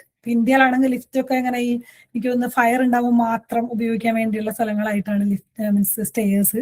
പക്ഷെ ഞാൻ പലപ്പോഴും അങ്ങനെ സ്റ്റേഴ്സ് എടുക്കാറുണ്ട്. പിന്നെ കുറച്ച് ആൾക്കാരെങ്കിലും അത് കണ്ടിട്ട് പീപ്പിൾ ഓൾസോ ഫോളോ അസ്. പിന്നെ ഈറ്റിങ്ങിനെ സംബന്ധിച്ചാണ് നമ്മൾ പലപ്പോഴും പ്ലാന്റ് ബേസ്ഡ് മീൽസ്, പ്ലാന്റിൽ നിന്ന് നമുക്ക് ഇഷ്ടം പോലെ പ്രോട്ടീൻ സോഴ്സസ് ഉണ്ട്, അത് എക്സ്പ്ലോർ ചെയ്യാറുണ്ട്. പിന്നെ locally seasonally produced food purchase ചെയ്യാൻ ശ്രമിക്കും. But it's also depends on your economy. പിന്നെ ഇത് നേരത്തെ പറഞ്ഞ പോലെ ഫുഡ് വേസ്റ്റ്, ലോകത്തിലെ 30% of the food produced is wasted എന്നാണ്. എല്ലാ സൊസൈറ്റിയിലും ഇത് ഓൾമോസ്റ്റ് 30% ആണ്. ഇപ്പം വെസ്റ്റിലൊക്കെ ആണെങ്കിൽ ടു ഗുഡ് ടു ഗോ എന്ന് പറഞ്ഞ കുറെ ആപ്പുകളൊക്കെ ഉണ്ട്. അതായത് ഓരോ സ്റ്റോറിൽ നിന്നും അവർ ത്രോ ചെയ്യാനായ സാധനങ്ങൾ അവർ പൈസ കുറച്ചിട്ട് എൻഡ് ഓഫ് ദി ഡേ വിൽക്കും. അപ്പൊ അങ്ങനത്തെ കുറെ ആപ്പുകളൊക്കെ ചിലപ്പോൾ എല്ലായിടത്തും ഉണ്ടായിരിക്കണം. അതൊക്കെ എക്സ്പ്ലോർ ചെയ്യുന്നത് നല്ലതായിരിക്കും. പിന്നെ പേഴ്സണലി ഞാൻ കഴിഞ്ഞ ഒരു 10 വർഷമായിട്ട് തീരെ ഷോപ്പിംഗ് ചെയ്യാത്ത ആളാണ്. അതേസമയം ആദ്യമൊക്കെ സെക്കൻഡ് ഹാൻഡ് ഷോപ്പിംഗ് ചെയ്തിരുന്നു. പക്ഷെ ഇപ്പം അതും കുറെ കുറച്ചു. ഐ എം ലൈക്ക് ഒരു ക്ലോത്ത് എൻ്റെ കയ്യിൽ നിന്ന് പോയാൽ അല്ലെങ്കിൽ അത് റിസീവ് ചെയ്യാൻ പറ്റുന്ന ഒരാളെ കണ്ട് അത് കൊടുത്താൽ മാത്രമേ ഞാൻ ഒരു ക്ലോത്ത് വാങ്ങുള്ളൂ എന്നാണ് ഇപ്പൊ ചെയ്യുന്നത്. പിന്നെ എൻ്റെ കുട്ടി ജനിച്ച മുതൽ ഞാനായിട്ട് കുട്ടിക്ക് ഒരു സാധനങ്ങളും ഫസ്റ്റ് ഹാൻഡ് വാങ്ങിയിട്ടേ ഇല്ല. പിന്നെ എനിക്ക് പറ്റുന്ന സ്ഥലങ്ങളിലൊക്കെ ക്ലൈമറ്റ് ടോക്കുകൾ കൊടുക്കുക, പാരന്റിങ്ങിൽ എൻ്റെ പ്രാക്ടീസസ് ചെയ്യുക, അതൊക്കെയാണ് ഞാൻ ചെയ്യുന്നത്. എൻ്റെ since I choose A career in climate science, എൻ്റെ പാർട്ട്ണറും എൻ്റെ കസിനും ഒക്കെ ക്ലൈമറ്റ് സയൻസിലാണ് വർക്ക് ചെയ്യുന്നത് ഇപ്പം. ആൻഡ് എന്താണ് ഈ റിവാർഡ് എന്ന് ചോദിച്ചു കഴിഞ്ഞാൽ it saves a lot of your time, energy, money, and I hope it helps the planet and you get satisfaction. That's all I can guarantee. പിന്നെ ഈ ഒരു ട്രയാങ്കിള് നമുക്ക് പലപ്പോഴും ഇതൊരു ഞാനൊരു ഗ്രീൻ ബുക്ക് വായിച്ചുകൊണ്ടിരിക്കുന്നുണ്ട്, അതിന് കിട്ടിയതാണ്. അപ്പൊ ഇത് ആൾക്കാര് ഫ്രിഡ്ജ് മാഗ്നറ്റ് ആയിട്ടോ അല്ലെങ്കിൽ അവർ പ്രിന്റ് എടുത്തിട്ട് അവരുടെ വാലറ്റിലോ ഒക്കെ വെക്കും. അപ്പം സാധാരണ ഇത് മുകളിൽ നിന്ന് താഴോട്ടാണ് ആൾക്കാർ പ്രാക്ടീസ് ചെയ്യുക. പക്ഷെ നമ്മൾക്ക് if you want to be a eco conscious person you can start practicing it from below to up. അപ്പം ആദ്യം ചെയ്യാന്ന് പറഞ്ഞാൽ നമ്മളെ കയ്യിൽ ഏറ്റവും സസ്റ്റൈനബിൾ ആയിട്ടുള്ള സാധനം എന്ന് പറഞ്ഞാൽ നമ്മളെ കയ്യിലുള്ള സാധനമാണ്. അപ്പൊ അത് ഉപയോഗിക്കുക. ഇനി അല്ല നമുക്കൊരു സാധനം വേണം, but you can also borrow from people. നമ്മൾ ആദ്യം വിചാരിക്കും ബോറോ ചെയ്യുന്നത് ഇത്തിരി നാണക്കേടാണെന്ന്. പക്ഷെ പലപ്പോഴും നമ്മൾ ബോറോ ചെയ്യുമ്പോൾ മനസ്സിലാക്കുന്നത് ആൾക്കാർ everybody likes to share their things and we are actually by asking somebody's things we are actually adding value to them. And ആൾക്കാർക്ക് അത് ഇഷ്ടമാണ്. ആൻഡ് നമ്മളത് ചോദിക്കുമ്പോൾ ആക്ച്വലി അവരും വേറെ ഒരാളോട് അത് ചോദിക്കാൻ ഓക്കെ ആവുകയാണ് ചെയ്യുന്നത്. പിന്നെ നമുക്ക് സ്വാപ്പ് ചെയ്യാം, കാരണം പല സാധനങ്ങളും നമ്മൾ ഉപയോഗിച്ച് നമുക്ക് മടുത്തുണ്ടാവും. അപ്പൊ പക്ഷെ അതിന്റെ യൂസ് എപ്പോഴും കുറച്ചെങ്കിലും യൂസ് ലെഫ്റ്റ് ആയിട്ടുണ്ടെങ്കിൽ നമുക്ക് സ്വാപ്പ് ചെയ്യാൻ പറ്റും. ഇപ്പൊ ഇവിടെയൊക്കെ ആണെങ്കിൽ ലൈബ്രറിയിൽ അങ്ങനത്തെ കുറെ ഈവെന്റ്സ് നടക്കും. അതായത് ക്ലോത്ത് സ്വാപ്പിംഗ് അല്ലെങ്കിൽ തിങ്സ് സ്വാപ്പ് ചെയ്യുന്ന ദിവസങ്ങൾ, അതുപോലെ സെക്കൻഡ് ഹാൻഡ് സ്റ്റോറുകൾ, അങ്ങനെയൊക്കെ. ത്രിഫ്റ്റ് ഇപ്പം ഇന്ത്യയിലാണെങ്കിൽ കുറെ ഇൻസ്റ്റഗ്രാമിലും അങ്ങനത്തെ പ്ലാറ്റ്ഫോമുകളിലൊക്കെ ത്രിഫ്റ്റ് സ്റ്റോറുകൾ ഉണ്ട്. പിന്നെ കുറെ ആൾക്കാർ മേക്ക് ചെയ്യും സാധനങ്ങൾ, because it's also good for your brain. And buying should be your last option. പക്ഷെ ഇത് ബൈ ചെയ്യേണ്ടതെന്നല്ല. If you considered all this and you are finally end up buy, you at least feel a lot of satisfaction that you have tried everything and maybe you have to ചില സാധനങ്ങൾ നമുക്ക് വാങ്ങിയേ പറ്റുമെന്നുണ്ടാവും. ഇതേപോലെ തന്നെയാണ് നമ്മൾ generate ചെയ്യുന്ന വേസ്റ്റിനെ കുറിച്ച്. എത്ര waste നമ്മൾ പ്രൊഡ്യൂസ് ചെയ്യുന്നു നോക്കി കഴിഞ്ഞാൽ എന്താ പറയുക, ഇതാണ് സസ്റ്റൈനബിലിറ്റിയിലെ 6 Rകൾ എന്ന് പറയും. റെഫ്യൂസ്, റെഡ്യൂസ്, റീയൂസ്, റിപ്പയർ എന്നുള്ളത്. പിന്നെ ഇത് ഞാൻ ചെയ്യുന്ന കുറച്ച് എക്കോ കോൺഷ്യസ് ആയിട്ടുള്ള അല്ലെങ്കിൽ കാർബൺ ഇന്റൻസീവ് അല്ലാത്ത ആക്ടിവിറ്റീന്റെ കുറച്ച് പടങ്ങൾ ഒരുമിച്ച് വെച്ചതാണ്. ഓടാൻ പോകുന്നു, സൈക്കിൾ ഓടിക്കാൻ പോകുന്നു, ഹൈക്കിന് പോകുന്നു എന്നൊക്കെ ഉള്ളത്. ഇനി കേരള കോണ്ടെക്സ്റ്റിലേക്ക് ആക്കാൻ വേണ്ടിയിട്ട് ഞാൻ ജസ്റ്റ് 2 സ്ലൈഡ് വെച്ചിട്ടുണ്ട്. എനിക്ക് തോന്നുന്ന ഇന്ത്യയിലെ കേരള മോഡൽ ഓഫ് ഡെവലപ്മെന്റ് എക്കണോമിക്സിലും പൊളിറ്റിക്സിലും ഒക്കെ വളരെ ഫേമസ് ആയിട്ടുള്ള ഒരു സാധനമാണ്. അതേപോലെ വൈ കാണ്ട് V have A Kerala model of sustainability? കാരണം ഇന്ത്യയിലെ മറ്റ് പല സംസ്ഥാനങ്ങളെയും വെച്ചിട്ട് വളരെയധികം പ്രിവിലേജ് ഉള്ള ഒരു സംസ്ഥാനമാണ് കേരളം. എന്നാൽ അതേസമയം നമ്മളിൽ കൂടുതൽ പേരും നേച്ചറിനോടൊരു ഇന്റിമസിയിൽ വളർന്ന ആൾക്കാരുമാണ്. കൂടുതൽ ആൾക്കാരും ഈ റിവറിന്റെ സൈഡിൽ നിന്നോ ഹില്ലിൽ നിന്നോ അല്ലെങ്കിൽ ഒക്കെ വളരെ നേച്ചറുമായിട്ട് ക്ലോസ് നിറ്റഡ് ആയിട്ട് കമ്മ്യൂണിറ്റീസിൽ നിന്ന് വരുന്നവരാണ്. അതുകൊണ്ട് തന്നെ ലോകത്തിലെ എല്ലായിടത്തുള്ള മലയാളിക്കും കണക്ട് ചെയ്യാൻ പറ്റുന്ന കുറെ വാക്കുകളും ഉണ്ട്. നമ്മുടെ മഴക്കാലമാണെങ്കിലും തേങ്ങയാണെങ്കിലും ബാക്ക് വാട്ടേഴ്സ് ആണെങ്കിലും അങ്ങനെ പലതും. പിന്നെ ഈ മൺസൂണിനോടുള്ള ഒരു respect. Monsoon was actually season of patience and preparation and it always taught us that climate is not an inconvenience. അതെനിക്ക് ശരിക്കും മനസ്സിലായത് കേരളത്തിന്റെ പുറത്ത് പോയപ്പോൾ ബാക്കി എല്ലായിടത്തും അത്ര മഴ പെയ്യുന്നില്ലല്ലോ. അതുകൊണ്ട് തന്നെ അവർ മഴ പെയ്യുമ്പോൾ പുറത്തിറങ്ങാണ്ടിരിക്കുമായിരുന്നു. ആക്ച്വലി നമ്മൾക്കൊക്കെ ഇപ്പോഴാണ് നമുക്ക് പെരുമഴ കാലത്താണ് നമ്മുടെ സ്കൂൾ തുറക്കുന്നത്. അത് actually and it really prepared us. പിന്നീട് ഞാൻ ഇവിടെ വന്നപ്പോഴാണ് അത് വീണ്ടും കേൾക്കുന്നത്. There is no bad weather, only bad clothes എന്ന് പറയുന്നത്. അതുപോലെ കേരളത്തിൽ വളരെ നാടൻ സാധനങ്ങൾക്ക് ഭയങ്കര വിലയുള്ള ഒരു മാർക്കറ്റ് ഇപ്പോഴും നമുക്ക് എക്സിസ്റ്റ് ചെയ്യുന്നുണ്ട്. മീൻസ് ഇതിനെയൊക്കെ ഇങ്ങനെ സയന്റിഫിക്കലി നമുക്ക് ഈ പൊട്ടൻഷ്യലിനെ ടാപ്പ് ചെയ്യാമെന്നാണ് ഞാൻ ഉദ്ദേശിക്കുന്നത്. അല്ലാണ്ട് പഴമയിലേക്ക് അതേപാടെ തിരിച്ചു പോവുക എന്നുള്ളതല്ല. പിന്നെ കമ്മ്യൂണിറ്റി ബേസ്ഡ് റെസിലിയൻസ്, നമ്മൾ അതേസമയം നമ്മൾ വളരെ ക്ലോസ് നെറ്റഡ്, നമുക്ക് ഒരുപാട് ഒരു എസ്റ്റാബ്ലിഷ്ഡ് ആയുള്ള ഒരു സിസ്റ്റം നമുക്കുണ്ട്. അതായത് വളരെ ചെറിയ യൂണിറ്റിൽ നിന്ന് തുടങ്ങുന്ന കുടുംബശ്രീ, പഞ്ചായത്ത് മുതൽ കളക്റ്റീവ് ആക്ഷൻ മേക്ക് ചെയ്യാൻ പറ്റുന്ന എല്ലാ ഫ്രെയിംവർക്കും എക്സിസ്റ്റ് ചെയ്യുന്ന ഒരു സൊസൈറ്റി കൂടിയാണ് കേരളം. എനിക്കൊന്നും ബാക്കി സ്ഥലങ്ങളിലൊന്നും, ഇന്ത്യയിലെ ബാക്കി സ്ഥലങ്ങളിലൊന്നും ഇങ്ങനത്തെ ഒരു സിസ്റ്റം എക്സിസ്റ്റ് ചെയ്യുന്നില്ല. അപ്പൊ നമ്മൾ ഫ്ലഡിന്റെ ശേഷം എങ്ങനെ കേരളത്തിന് റീബിൽഡ് ചെയ്തു എന്നുള്ളത് നമ്മളിത് കണ്ടതാണ്. Kerala model of compassion driven climate റെസിലിയൻസിനെ കുറിച്ച് റിസർച്ച് പേപ്പേഴ്സ് ഒക്കെ ഉണ്ട്. പിന്നെ കേരളത്തിലെ ലിറ്ററസി റേറ്റ്, സയന്റിഫിക് ടെമ്പറാമെന്റ്, ഇതൊക്കെ ക്ലൈമറ്റ് കോൺവെർസേഷൻ മേക്ക് ചെയ്യാൻ പറ്റിയ ആദ്യത്തെ സ്ഥലമായിട്ട് കേരളത്തിനെ അടയാളപ്പെടുത്താൻ പറ്റുന്ന കാര്യങ്ങളാണ്. പിന്നെ നമുക്ക് ഈ minimalism, traditional zero waste living, അതായത് നമ്മൾ പ്ലാസ്റ്റിക് പകരം നമ്മൾ സ്റ്റീൽ പാത്രങ്ങൾ ഉപയോഗിക്കുന്നത്, ക്ലോത്ത് ബാഗ്, ബനാന ലീവ്സ്, ഇതൊക്കെ എനിക്ക് തോന്നുന്നു വളരെ യുണീക്കായിട്ട് മലയാളികൾക്ക് മാത്രമുള്ള സാധനങ്ങളാണ്. ഇനി ഞാനിപ്പോ വായിച്ചുകൊണ്ടിരിക്കുന്ന ബുക്കാണ്, ഞാൻ മുഴുവൻ വായിച്ചില്ല. It's a very good practical guide for anybody who wants to practise sustainable parenting. Thank you for listening. വളരെ നല്ല ടോക്കായിരുന്നു, ഇൻസ്പയറിംഗ്. ചോദ്യങ്ങൾ ഉണ്ടാവും. നിങ്ങൾക്ക് എന്തെങ്കിലും ആഡ് ചെയ്യാനുണ്ടെങ്കിൽ ആഡ് ചെയ്യാൻ ചെയ്യാട്ടോ. കാരണം ചോദ്യം ചോദിക്കാൻ മീൻസ് ഉത്തരം പറയാൻ മാത്രം ഇതൊരു പ്രത്യേകിച്ച് ഒരു ഡോക്യുമെന്റഡ് ആയിട്ടുള്ള സാധനമല്ല. ഞാൻ എനിക്കറിയുന്ന കുറച്ച് കാര്യങ്ങൾ പറഞ്ഞു എന്നേ ഉള്ളൂ. So if you want to add some, that is also really valuable. Anusha, thank you. ഇത് പേരന്റുമായിട്ട് ബന്ധമുള്ള ചോദ്യമല്ല, പക്ഷെ ഈ ക്ലൈമറ്റ് ചേഞ്ചിനെ പറ്റി തന്നെ ഈ ഒരുപാട് ഡിബേറ്റ് ഇങ്ങനെ നടക്കുന്നുണ്ടല്ലോ. ഒരു ഹോക്സ് ആണ്, അല്ലെങ്കിൽ ട്രംപ് അഡ്മിനിസ്ട്രേഷനോ, അല്ലെങ്കിൽ പൊളിറ്റിക്കലായിട്ടുള്ള ഡിബേറ്റ്. അപ്പോൾ ഇതിന് സയന്റിഫിക് ആയിട്ട് എന്തുകൊണ്ടാണ് ആൻസർ, അല്ലെങ്കിൽ ഒരു ഫാക്ട് ഓറിയന്റഡ് ആയിട്ട് ഇതിനെപ്പറ്റി ഈ ഡിബേറ്റ് ഇപ്പോഴും എന്തുകൊണ്ടാണ്? ഞാൻ അടുത്തിടെ BBC ഒരു ഡോക്യുമെന്ററി കണ്ടപ്പോൾ അവർ പറഞ്ഞു അത് ട്രീസ്, ക്ലൗഡ്സ്, CO2 ഇതിന്റെ ഇന്റർപ്ലേനെ കുറിച്ച് ഇപ്പോഴും മോഡൽസ് വളരെ lot of different pathways എന്നുള്ള രീതിയിൽ പോസിബിലിറ്റീസ് ഉണ്ട്. അതുകൊണ്ടാണോ, എന്തുകൊണ്ടാണ് ഇപ്പോഴും ആ ഒരു ഡിബേറ്റ് ഇതിലൊരു ലൈൻ ഇടാൻ പറ്റാത്ത എന്തുകൊണ്ടാണ്? എനിക്ക് കറക്റ്റ് ക്വസ്റ്റ്യൻ ഉത്തരം അറിഞ്ഞൂടാ. പക്ഷെ എനിക്ക് തോന്നുന്നത് ഞാൻ നേരത്തെ പറഞ്ഞ ഈ ഒരു സയൻസും പോളിസിയും തമ്മിൽ എപ്പോഴും അല്ലെങ്കിൽ സയൻസും സൊസൈറ്റിയും തമ്മിൽ വലിയൊരു ബ്രിഡ്ജ് എപ്പോഴും എക്സിസ്റ്റ് ചെയ്യുന്നുണ്ട്. പിന്നെ നമുക്ക് ആ ബ്രിഡ്ജ് ഗ്യാപ്പ് ഫില്ല് ചെയ്യാനുള്ള ഒരു റിസോഴ്സസും നമുക്ക് ഒരു സൊസൈറ്റിയിലും അവൈലബിൾ അല്ല. അപ്പൊ നോർഡിക് സൊസൈറ്റിയിലൊക്കെ വന്ന് നോക്കുമ്പോൾ എനിക്ക് മനസ്സിലാവുന്നത് ഇവിടെ വളരെ കുഞ്ഞു കുട്ടികളാവുമ്പോൾ മുതലേ സയൻസ് കുട്ടികളിൽ ഇൻജെക്ട് ചെയ്യുക എന്നുള്ള ഒരു സാധനം, വളരെ കുഞ്ഞു കുട്ടിയാകുമ്പോഴേ ലൈബ്രറിയിൽ സയന്റിഫിക് ആയിട്ടുള്ള ബുക്കുകൾ, മോറൽ സ്റ്റോറീസിന് പകരം സയൻസ് പഠിപ്പിക്കാനുള്ള എല്ലാ മെത്തേഡും അവർ പഠിക്കുന്നില്ല അധികം കാര്യങ്ങൾ, അവർ എക്സ്പീരിയൻസ് ചെയ്യുകയും എന്താ പറയാ അവരായിട്ട് ചെയ്ത് പഠിക്കുക ചെയ്യുന്നത്. അങ്ങനെയാണ് അതിനെ കോമ്പാറ്റ് ചെയ്യാൻ പറ്റാന്ന് തോന്നുന്നു. പിന്നെ US ഡെവലപ്ഡ് കൺട്രി ആണോ എന്നുള്ള കാര്യത്തിൽ നമുക്ക് സംശയമുണ്ട്. ഇല്ലെങ്കിൽ അവർ ട്രംപിനെ ജയിപ്പിക്കില്ലല്ലോ. പിന്നെ വേറെ എന്താ, പിന്നെ ആക്ച്വലി ക്ലൈമറ്റ് സയന്റിസ്റ്റിന്റെ ഇടയിൽ ഇതിനെ കുറിച്ച് കുറെ സംശയം ആദ്യകാലങ്ങളിൽ ഉണ്ടായിരുന്നു. പക്ഷെ ഇപ്പം സയൻസിന്റെ ഭാഗം വെച്ച് ക്രിസ്റ്റൽ ക്ലിയർ. ഇപ്പൊ അങ്ങനത്തെ ഒരു team of scientist climate change ഇല്ല എന്ന് പറയുന്ന ആൾക്കാരില്ല. It existed before. അപ്പൊ ഈ ക്ലൈമറ്റ് സ്കെപ്റ്റിക് ആയുള്ള ആൾക്കാർ ഇപ്പൊ പലപ്പോഴും പൊളിറ്റീഷ്യൻസും സെലിബ്രിറ്റീസും ഒക്കെ ആയിരിക്കും. ഇപ്പൊ ക്ലൈമറ്റ് സയന്റിസ്റ്റ് അല്ലെങ്കിൽ സയൻസ് അറിയുന്ന ഒരാളും ക്ലൈമറ്റ് ചേഞ്ചസ് ഹോക്സ് എന്ന് പറയുന്നില്ല. പിന്നെ നമുക്കിപ്പോ ഫ്ലാറ്റ് എർത്ത് തിയറിയും ഒക്കെ ഇത്രയും കാലമായിട്ടും മൊബൈൽ ഫോൺ കയ്യിൽ വെച്ച് ഫ്ലാറ്റ് എർത്ത് തിയറിയിൽ വിശ്വസിക്കുന്ന ആൾക്കാരെ എണ്ണം നോക്കി കഴിഞ്ഞാൽ നമ്മൾ ഞെട്ടിപ്പോകും. അപ്പൊ അതേപോലെ ആയിട്ട് എനിക്ക് എന്നോട് പറയാനുള്ളൂ. വേറെ ആർക്കും എന്തെങ്കിലും ആൻസർ ഉണ്ടെങ്കിൽ പറയാം. ഡോക്ടർ അനിഷ, പിന്നെ ഞാൻ നിങ്ങളുടെ സംസാരം മുഴുവൻ കേട്ടില്ല. ഞാനൊരു 20 മിനിറ്റേ കേട്ടുള്ളൂ. അത് വെച്ചിട്ടാണ് ഞാൻ പറയുന്നത്. അതിനു മുമ്പ് ഇക്കാര്യത്തെ പറ്റി സൂചിപ്പിച്ചിട്ടുണ്ടെങ്കിൽ ശരി, ഓക്കെ. ഞാൻ ഒരു ബേസിക് ആയിട്ട് സ്കൂൾ ടീച്ചറാണ്. അപ്പോൾ നമ്മുടെ കേരളത്തിലെ മറ്റു രാജ്യങ്ങളുമായി താരതമ്യപ്പെടുത്തിയല്ല ഞാൻ പറയുന്നത്, ഇന്ത്യയിലെ മറ്റു സംസ്ഥാനങ്ങളുമായി താരതമ്യപ്പെടുത്തി നോക്കുമ്പോൾ നമ്മൾ ഇവിടുത്തെ മുഴുവൻ പാരൻസും, ഞാനും നിങ്ങളും പഠിക്കുന്ന കാലത്തിൽ നിന്ന് വ്യത്യസ്തമായി ഓരോ പാരന്റും 10ാം ക്ലാസ്സോ 12ാം ക്ലാസ്സിലോ വരെ പഠിച്ചവരാണ്. നമുക്ക് ഈ സാധ്യതയെ ഉപയോഗപ്പെടുത്തിക്കൊണ്ട് കുട്ടികളെയും പിന്നെ അധ്യാപകരെയും നാട്ടുകാരെയും കൂട്ടിയോജിപ്പിച്ചുകൊണ്ട് ഒരു എൻവയൺമെന്റ് കോൺഷ്യസ്നെസ്, ഇപ്പോൾ പിന്നെ ഡോക്ടർ അനുഷ പറഞ്ഞ എല്ലാ കാര്യങ്ങളും ഒരുപക്ഷെ അത്ര എളുപ്പത്തിൽ നടപ്പാക്കിയില്ല. പക്ഷേ വി ക്യാൻ ബിഗിൻ സംവെയർ. അത് തീർച്ചയായിട്ടും സാധ്യമാണ്. അങ്ങനെയുള്ള കാര്യങ്ങൾ ഇപ്പോൾ നമ്മുടെയൊക്കെ ചെറുപ്പത്തിൽ, ഞാൻ 1ാം ക്ലാസ്സിൽ പഠിക്കുമ്പോൾ എനിക്ക് ഒരു ഷർട്ടാണ് ഉണ്ടായിരുന്നത്.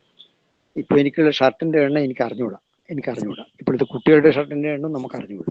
അപ്പൊ ഇങ്ങനെയൊക്കെയുള്ള ഒരു വാങ്ങുന്നതിൽ, ഉപയോഗിക്കുന്നതിൽ, അതിന്റെ കോസ്റ്റ് നോക്കി വാങ്ങുന്നതിലൊക്കെ ഒരു കൾച്ചർ ഇപ്പോ കേരളത്തിൽ ചിലവരുടെ ഇടയിലൊക്കെ ഉണ്ടെങ്കിൽ പോലും വ്യാപകമല്ല. ഇപ്പൊ വളർന്നു വരുന്ന തുണിക്കടകള്, പിന്നെ മൊബൈൽ ഷോപ്പുകൾ ഒക്കെ അതിനെ സഹായിക്കുകയാണ് ചെയ്യുന്നത്. പല സാധനങ്ങളും, തുണിക്കടകൾ ഉൾപ്പെടെയുള്ള. അപ്പോൾ നമുക്ക് ഇങ്ങനെ ഒരു കൂട്ടായ്മ നമ്മുടെ പ്രൈമറി സ്കൂൾ ഘട്ടം വരെ, ഒരുപക്ഷെ ആ ഘട്ടമായിരിക്കും വളരെ നല്ലൊരു ഘട്ടം എന്ന് തോന്നുന്നു. അങ്ങനെ ചെയ്യുന്നത് മറ്റു രാജ്യങ്ങളിൽ ഇത്തരം മാതൃകയുണ്ടോയെന്ന് സൂക്ഷ്മാംശങ്ങൾ എനിക്കറിയില്ല. ചില രാജ്യങ്ങളിലൊക്കെ ഉണ്ടെന്ന് എനിക്കറിയാം. അത് എത്ര വ്യാപകമാണെന്ന് എനിക്ക് അറിഞ്ഞുകൂടാന്ന് മാത്രം. അത്തരം ഒരു യോജിച്ച പ്രവർത്തനം നാട്ടുകാരും രക്ഷിതാക്കളും ഒക്കെ കൂടി ചേർന്ന് മഴ ആസ്വദിക്കുക എന്ന് പറഞ്ഞാൽ അതിൻ്റെ ഒരു വലിപ്പുണ്ടല്ലോ. ഒരുപാട് എല്ലാ കവികളും കവിത എഴുതിയ ഒരു വിഷയമാണ് മഴ എന്നുള്ളത്. കേരളത്തിന്റെ പര്യായമാണത്. അപ്പോൾ ഇത്തരം കാര്യങ്ങൾ ആസ്വദിക്കാനും മനസ്സിലാക്കാനും അംഗീകരിക്കാനും സന്തോഷിക്കാനും ഉള്ള ഒരു അന്തരീക്ഷം സൃഷ്ടിക്കാൻ അതിനുള്ള ഒരു ശ്രമം നടത്തേണ്ടതുണ്ട് എന്നാണ് എൻ്റെ തോന്നൽ. ഇതൊരു ചോദ്യമല്ല, നിരീക്ഷണം മാത്രം. Thank you. അതെ, വളരെ വളരെ നല്ല സജഷൻ ആണ്. കാരണം ഞാനും എല്ലാ ടോക്ക് കഴിയുമ്പോഴും ഞാൻ അതാ വിചാരിക്കുന്നത്, അറ്റ്ലീസ്റ്റ് കുറച്ച് ആൾക്കാർക്കെങ്കിലും ഈ ഇൻഫർമേഷൻ എത്തുക എന്നുള്ളതാണ്. മീൻസ് ഒരു പ്രത്യേക പ്രാക്ടീസ് ലോകത്തിൽ എല്ലാവരും ഒരേപോലെ പ്രാക്ടീസ് ചെയ്യാന്നുള്ളതല്ല, നമുക്ക് ഇണങ്ങുന്ന, നമ്മുടെ സൊസൈറ്റിക്ക് ഇണങ്ങുന്ന കാര്യങ്ങൾ ചെയ്യാന്നുള്ളതാണ്. എനിക്ക് തോന്നുന്നു കേരളത്തിലും ഇങ്ങനത്തെ കുറെ ഇനീഷ്യേറ്റീവ്സും ഒക്കെ ഉണ്ട്. ഇപ്പൊ സീറോ വേസ്റ്റ് പഞ്ചായത്തുകള്, പിന്നെ എനിക്ക് തോന്നുന്നു സീറോ എമിഷൻ പഞ്ചായത്തുകളൊക്കെ ഉണ്ട്. പിന്നെ പ്രീ ലൗഡ് സാധനങ്ങൾ വാങ്ങുകയും വിൽക്കുകയും ചെയ്യുന്ന ഗ്രൂപ്പുകളുണ്ട്. പിന്നെ ഇപ്പൊ ഈ സാരംഗിന്റെ സ്കൂളൊക്കെ നിങ്ങൾ കേട്ടിട്ടുണ്ടാവും. അവരും കുറെ കൂടി നേച്ചർ ഫ്രണ്ട്ലി ആയിട്ട് കുട്ടികളെ വളർത്തുന്നത്. എത്രത്തോളം സയൻസ് ബാക്ക്ഡപ്പ് ആണെന്നുള്ളതൊന്നും എനിക്ക് അറിഞ്ഞൂടാ. പിന്നെ ഈ സിസ്റ്റംസ് ഒന്നും തീരെ ഇന്റഗ്രേറ്റഡ് അല്ല. സോ നമുക്ക് ഒരുപാട് പോസിബിലിറ്റി ഉണ്ട്. ലൈക്ക് ഞാൻ പറഞ്ഞ ആപ്പുകൾ പോലെയുള്ളത്, അല്ലെങ്കിൽ ഇങ്ങനത്തെ ബുക്കുകൾ എഴുതുന്നതാണെങ്കിലും ഇങ്ങനത്തെ വീഡിയോസ് ഉണ്ടാക്കുന്നതാണെങ്കിലും എല്ലാ രീതിയിലും കേരളത്തിന് ഈ ഒരു കോൺവെർസേഷൻ പോസിബിൾ ആക്കാനുള്ള, ഇതിന് മുന്നോട്ട് ഒരു ഡെവലപ്പ് ചെയ്യാനുള്ള പോസിബിലിറ്റി ഉള്ള ഒരു സ്ഥലമാണ് കേരളം. സാരംഗ് ഇപ്പം നിലനിൽക്കുന്നില്ല കേട്ടോ. സാരംഗ് ഇപ്പം നിലനിൽക്കുന്നില്ല. പാലക്കാട് സാരംഗല്ല പറയണത്, ഗോപാലകൃഷ്ണന്റെ. അതെ, പക്ഷെ അവരുടെ യൂട്യൂബ് പേജ് ഒക്കെ ഭയങ്കര നല്ലതാണ്. പിന്നെ അവരെ മകനെ എനിക്കറിയാം, സാരംഗിനെ, അവര് സ്കൂൾ ചെയ്യുന്നുണ്ട്. ചുരുക്കം പറഞ്ഞാൽ മാഡത്തിന്റെ ഈ ക്ലാസ് കേട്ടപ്പം ആർതർ കോനൻ ഡോയലിന്റെ നോവൽ വായിച്ചതുപോലെ ആയിപ്പോയി. നമ്മുടെ ചുറ്റുപാടും നമ്മൾ ചെയ്യുന്ന നോവൽ വായിക്കുമ്പോൾ അതുപോലാണല്ലോ. എവിടെ നോക്കിയാലും കുറ്റങ്ങളാണ്. നമ്മളൊരു കുറ്റാന്വേഷകനായിട്ട് മാറുന്നതുപോലെ ഈ മാഡത്തിന്റെ ഈ ടോക്ക് കേട്ടപ്പം നമ്മുടെ ചുറ്റുപാടിൽ നമ്മൾ ചെയ്യുന്ന ഓരോ പ്രവൃത്തിയും, നിസ്സാരമെന്ന് തോന്നുന്ന ഓരോ പ്രവൃത്തിയും അത് നമ്മുടെ കാലാവസ്ഥയ്ക്ക് വിരുദ്ധമായിട്ടുള്ള പ്രവൃത്തികളാണ് എന്ന് നമുക്ക് തോന്നിപ്പോവുക. അപ്പം നമ്മളിത് പൊതുസമൂഹത്തിനോട് പറഞ്ഞവരെ ബോധ്യപ്പെടുത്തണമെങ്കിൽ ഇച്ചിരി പാടുപെടും. അത് ചെയ്യുന്നവര് നമ്മളിത് ക്ലാസ് എടുക്കുന്നവരെ ഒരു ക്ലാസ് ആയിട്ട് തിരിച്ചു പോകാൻ വേണ്ടിയല്ലല്ലോ. നമുക്ക് എങ്ങനെ ഇത് പ്രാവർത്തികമാക്കാൻ, നമ്മുടെ പങ്ക് എങ്ങനെ ചെയ്യാം, നമുക്ക് എങ്ങനെ നമ്മുടേതായ ഒരു പങ്ക് ഇത് പൊതുസമൂഹത്തിലേക്ക് എത്തിപ്പെടാനുള്ള ഒരു ലക്ഷ്യമാണല്ലോ നമ്മുടെ ഈ ക്ലാസ്സുകളുടെ ലക്ഷ്യം. അപ്പൊ അങ്ങനെ വരുമ്പോൾ നമ്മളൊരു പിന്തിരിപ്പന്മാരായിട്ട് വരെ തോന്നിപ്പോകാനുള്ള സാധ്യതകളുണ്ട്. കാരണം പുരോഗമന വിരുദ്ധരാണെന്ന് പോലും തോന്നിപ്പോകുന്ന പക്ഷെ ഇത് നമ്മൾ ബോധ്യപ്പെടേണ്ട കാര്യമാണ്. ഞാൻ OMS പറഞ്ഞ പോലെ ഒരു ചോദ്യമല്ല, നമ്മളിത് ബോധ്യപ്പെടേണ്ട കാര്യമാണ്. ചുരുക്കം പറഞ്ഞാൽ നമ്മളെങ്കിലും ഇത് പ്രാവർത്തികമാക്കേണ്ട കാര്യമാണ്. പിന്നെ എനിക്ക് പറയാനുള്ളത്, ഈ ഓൺലൈനിൽ നിന്ന് ഓഫ്ലൈനിലേക്ക് കൂടെ സമയത്തിന് അനുസരിച്ച് സംഘടന, പരിഷത്ത് അതുപോലുള്ള സംഘടനകൾ പ്രവർത്തിക്കുമ്പോൾ കേരളത്തിലേക്ക് വന്ന് ഇതുപോലുള്ള ഇത്രയും നല്ല ഒരു ബോധ്യപ്പെടേണ്ട ഒരു ക്ലാസ് എടുക്കാനുള്ള സമയം കണ്ടെത്താൻ കൂടെ ശ്രമിക്കണമെന്നാണ് എനിക്ക് പറയാനുള്ളത്. ഓക്കെ, ഒരു കാര്യം പറഞ്ഞോട്ടെ?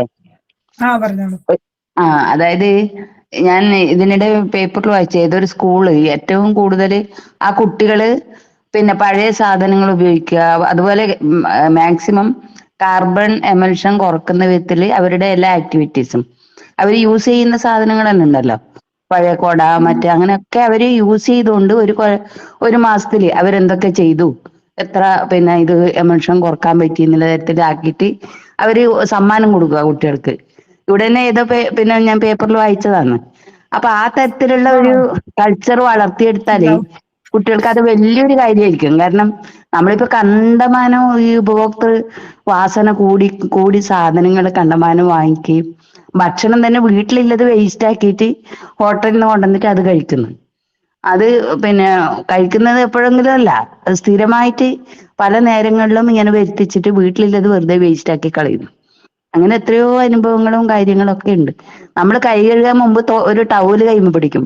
ഇപ്പൊ ടവലല്ല, എല്ലാവർക്കും മറ്റേ പേപ്പർ എടുത്ത് തുടച്ച് അത് കളയുക. അങ്ങനെ ഓരോന്നിനും വേസ്റ്റ് കൂടി വരുന്നു. അപ്പൊ നമ്മുടെ കുട്ടികളിൽ ഈ പറയുന്ന എനിക്ക് തോന്നുന്നു UP വരെയുള്ള കുട്ടികൾക്ക് ഇത്തരം പിന്നെ ക്ലാസ്സുകളിൽ ബോധപൂർവം ഇത്തരം ഒരു പരിപാടി പ്ലാൻ ചെയ്ത് കൊടുക്കാൻ പറ്റുമെങ്കിൽ അത് മൊത്തം ചെയ്യുകയാണെങ്കിൽ വലിയൊരു കാര്യമായിരിക്കും എന്ന് എനിക്ക് തോന്നുന്നു. നമസ്കാരം. എന്തായാലും അനുഷ മാം ഒരു മഴ പോലെ സുന്ദരമായ ഒരു അവതരണം. പിന്നെ ഈ ഇതിന്റെ ബെസ്റ്റ് മെസ്സേജ് ഈ കുട്ടികൾക്കുള്ളതാണ് ഈ ഭൂമി എന്നുള്ളതും അതിൽ ഈ ക്ലൈമറ്റ് ചേഞ്ചിന്റെ ആദ്യത്തെ ഇര കുഞ്ഞുങ്ങളാണ് എന്ന് പറയുന്നതോടൊപ്പം തന്നെ കുഞ്ഞുങ്ങൾക്ക് പരിപാലിക്കുന്നത് ഒരു പാരന്റിങ്ങിനെ അതിനകത്തൊരു ക്ലൈമറ്റ് ചേഞ്ച് പിന്നെ റെസൊല്യൂഷന്റെ ഒരു ഭാഗമുണ്ടെന്നു തിരിച്ചറിഞ്ഞിരുന്ന ഒരു തരത്തിലുള്ള ഒരു അവതരണമായിരുന്നു ഇത്. അത് വളരെ സന്തോഷമുള്ള ഒരു സംഗതിയാണ്. ഒരു പുതിയ അറിവ് എന്നോ അല്ലെങ്കിൽ ഒരു ശീലവൽക്കരണം എങ്ങനെ വരണം എന്നതിനുള്ള ഒരു വലിയ നിർദ്ദേശമായിട്ട് എനിക്ക് തോന്നി.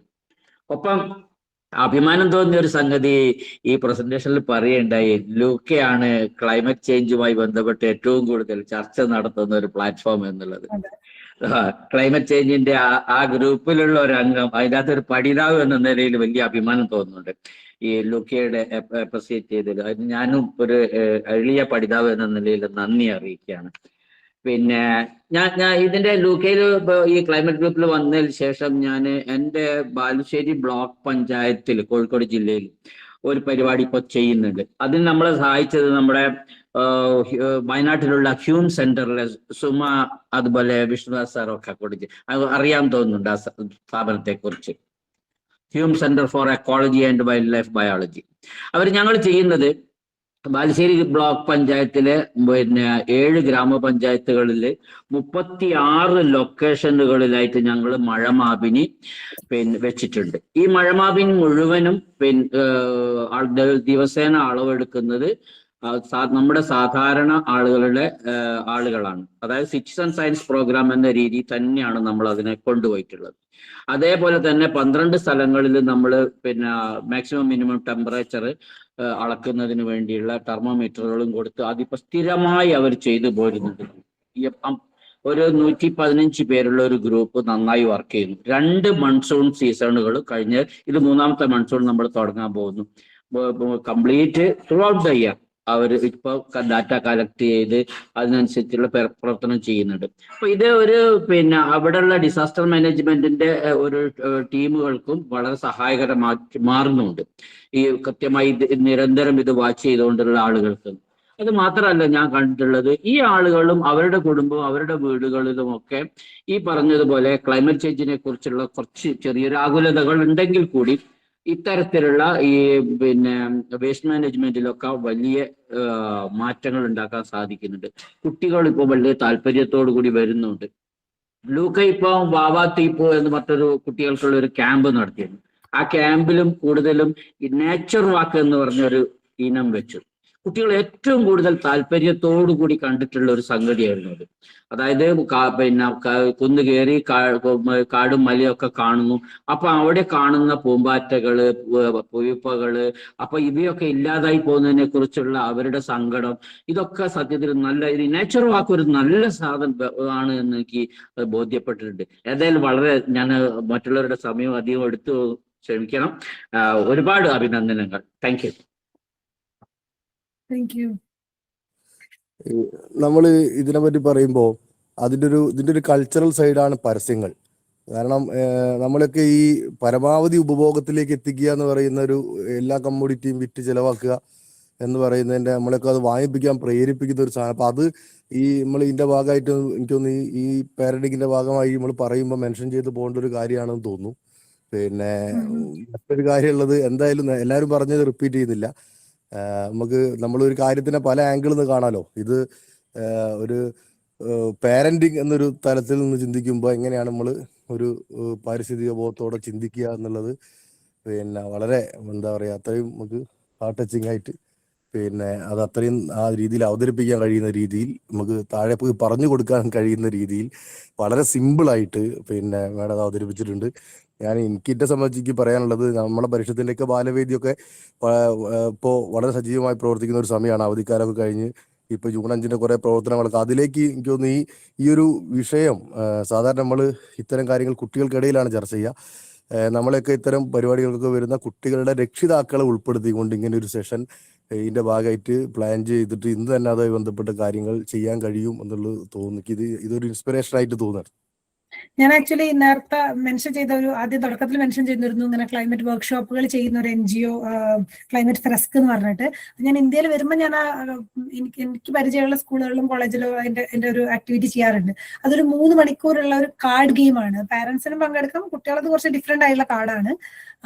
പാരന്റ്സിൻ്റെ ആക്ച്വലി 3 മണിക്കൂറിൽ നമ്മൾ ഈ പാർട്ടിസിപ്പൻസ് ആണ് ആ കാർഡിനെ അറേഞ്ച് ചെയ്തിട്ട് ക്ലൈമറ്റ് ചേഞ്ച് എന്താണെന്ന് അവർ സ്വയം മനസ്സിലാക്കുകയും പിന്നെ അവരെ ഇമോഷനെ ഡീബ്രീഫ് ചെയ്യും, പിന്നെ നമ്മൾ അതിന്റെ ഫ്യൂച്ചറിനെ കുറിച്ച് ഡിസ്കസ് ചെയ്യുകയൊക്കെ ചെയ്യുന്ന ഒരു ഭയങ്കര ഫണ്ണായുള്ള ഒരു ഗെയിമാണ്. ഒരു 10 പേരെങ്കിലും ഉണ്ടെങ്കിൽ നമുക്ക് ചെയ്യാൻ പറ്റും. പക്ഷെ 3 മണിക്കൂർ എത്ര ആൾക്കാർക്ക് ലൈഫിൽ എടുക്കാനുണ്ട് എന്ന് അറിഞ്ഞൂടാ.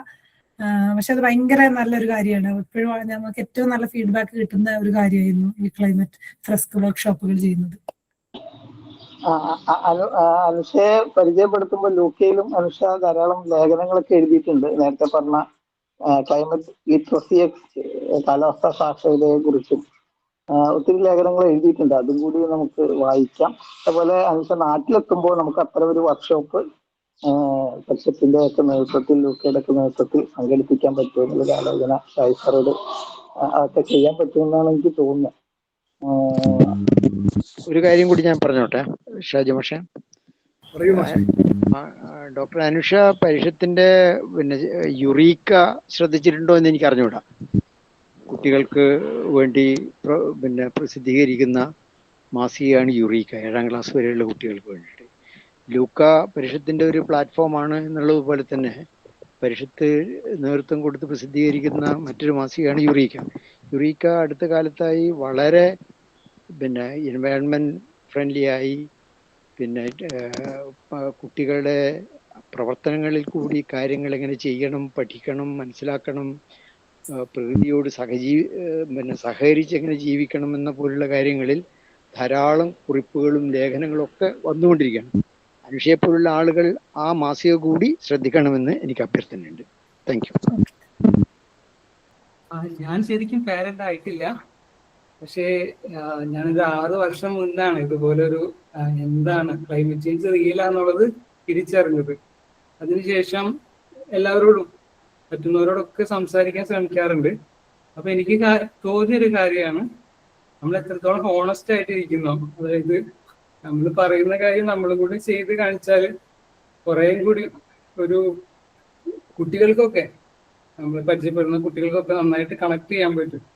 അതുപോലെ ഈ നേച്ചറായിട്ടുള്ള കണക്ഷൻ അത് എത്രയും പെട്ടെന്ന് കുട്ടികൾക്ക് കൊടുക്കാൻ കഴിഞ്ഞാൽ അവർക്ക് ഓട്ടോമാറ്റിക് ആയിട്ട് അത് മനസ്സിലാക്കാൻ കഴിയുമെന്നാണ് എനിക്ക് തോന്നിയിട്ടുള്ളത്.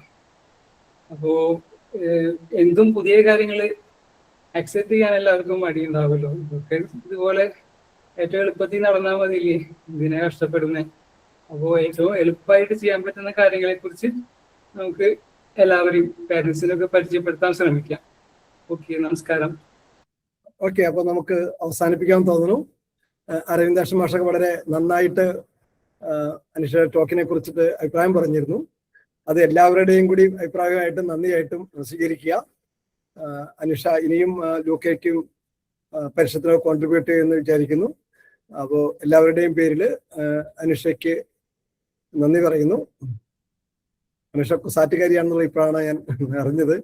നേരത്തെ റിസ്വാൻ പറഞ്ഞിരുന്നു. ഞാനും ഒക്കെ കുസാറ്റി പഠിച്ച ആൾക്കാരാണ്, റിസ്വാനൊക്കെ. അപ്പോൾ അതിൻ്റെ പേരിൽ ഒരു പ്രത്യേക സ്നേഹവും. നാട്ടിൽ വരുമ്പോൾ കോണ്ടാക്ട് ചെയ്യാം. നമ്മൾ ഓഫ്ലൈനായിട്ട് ചില പരിപാടികൾ പ്ലാൻ ചെയ്യാം.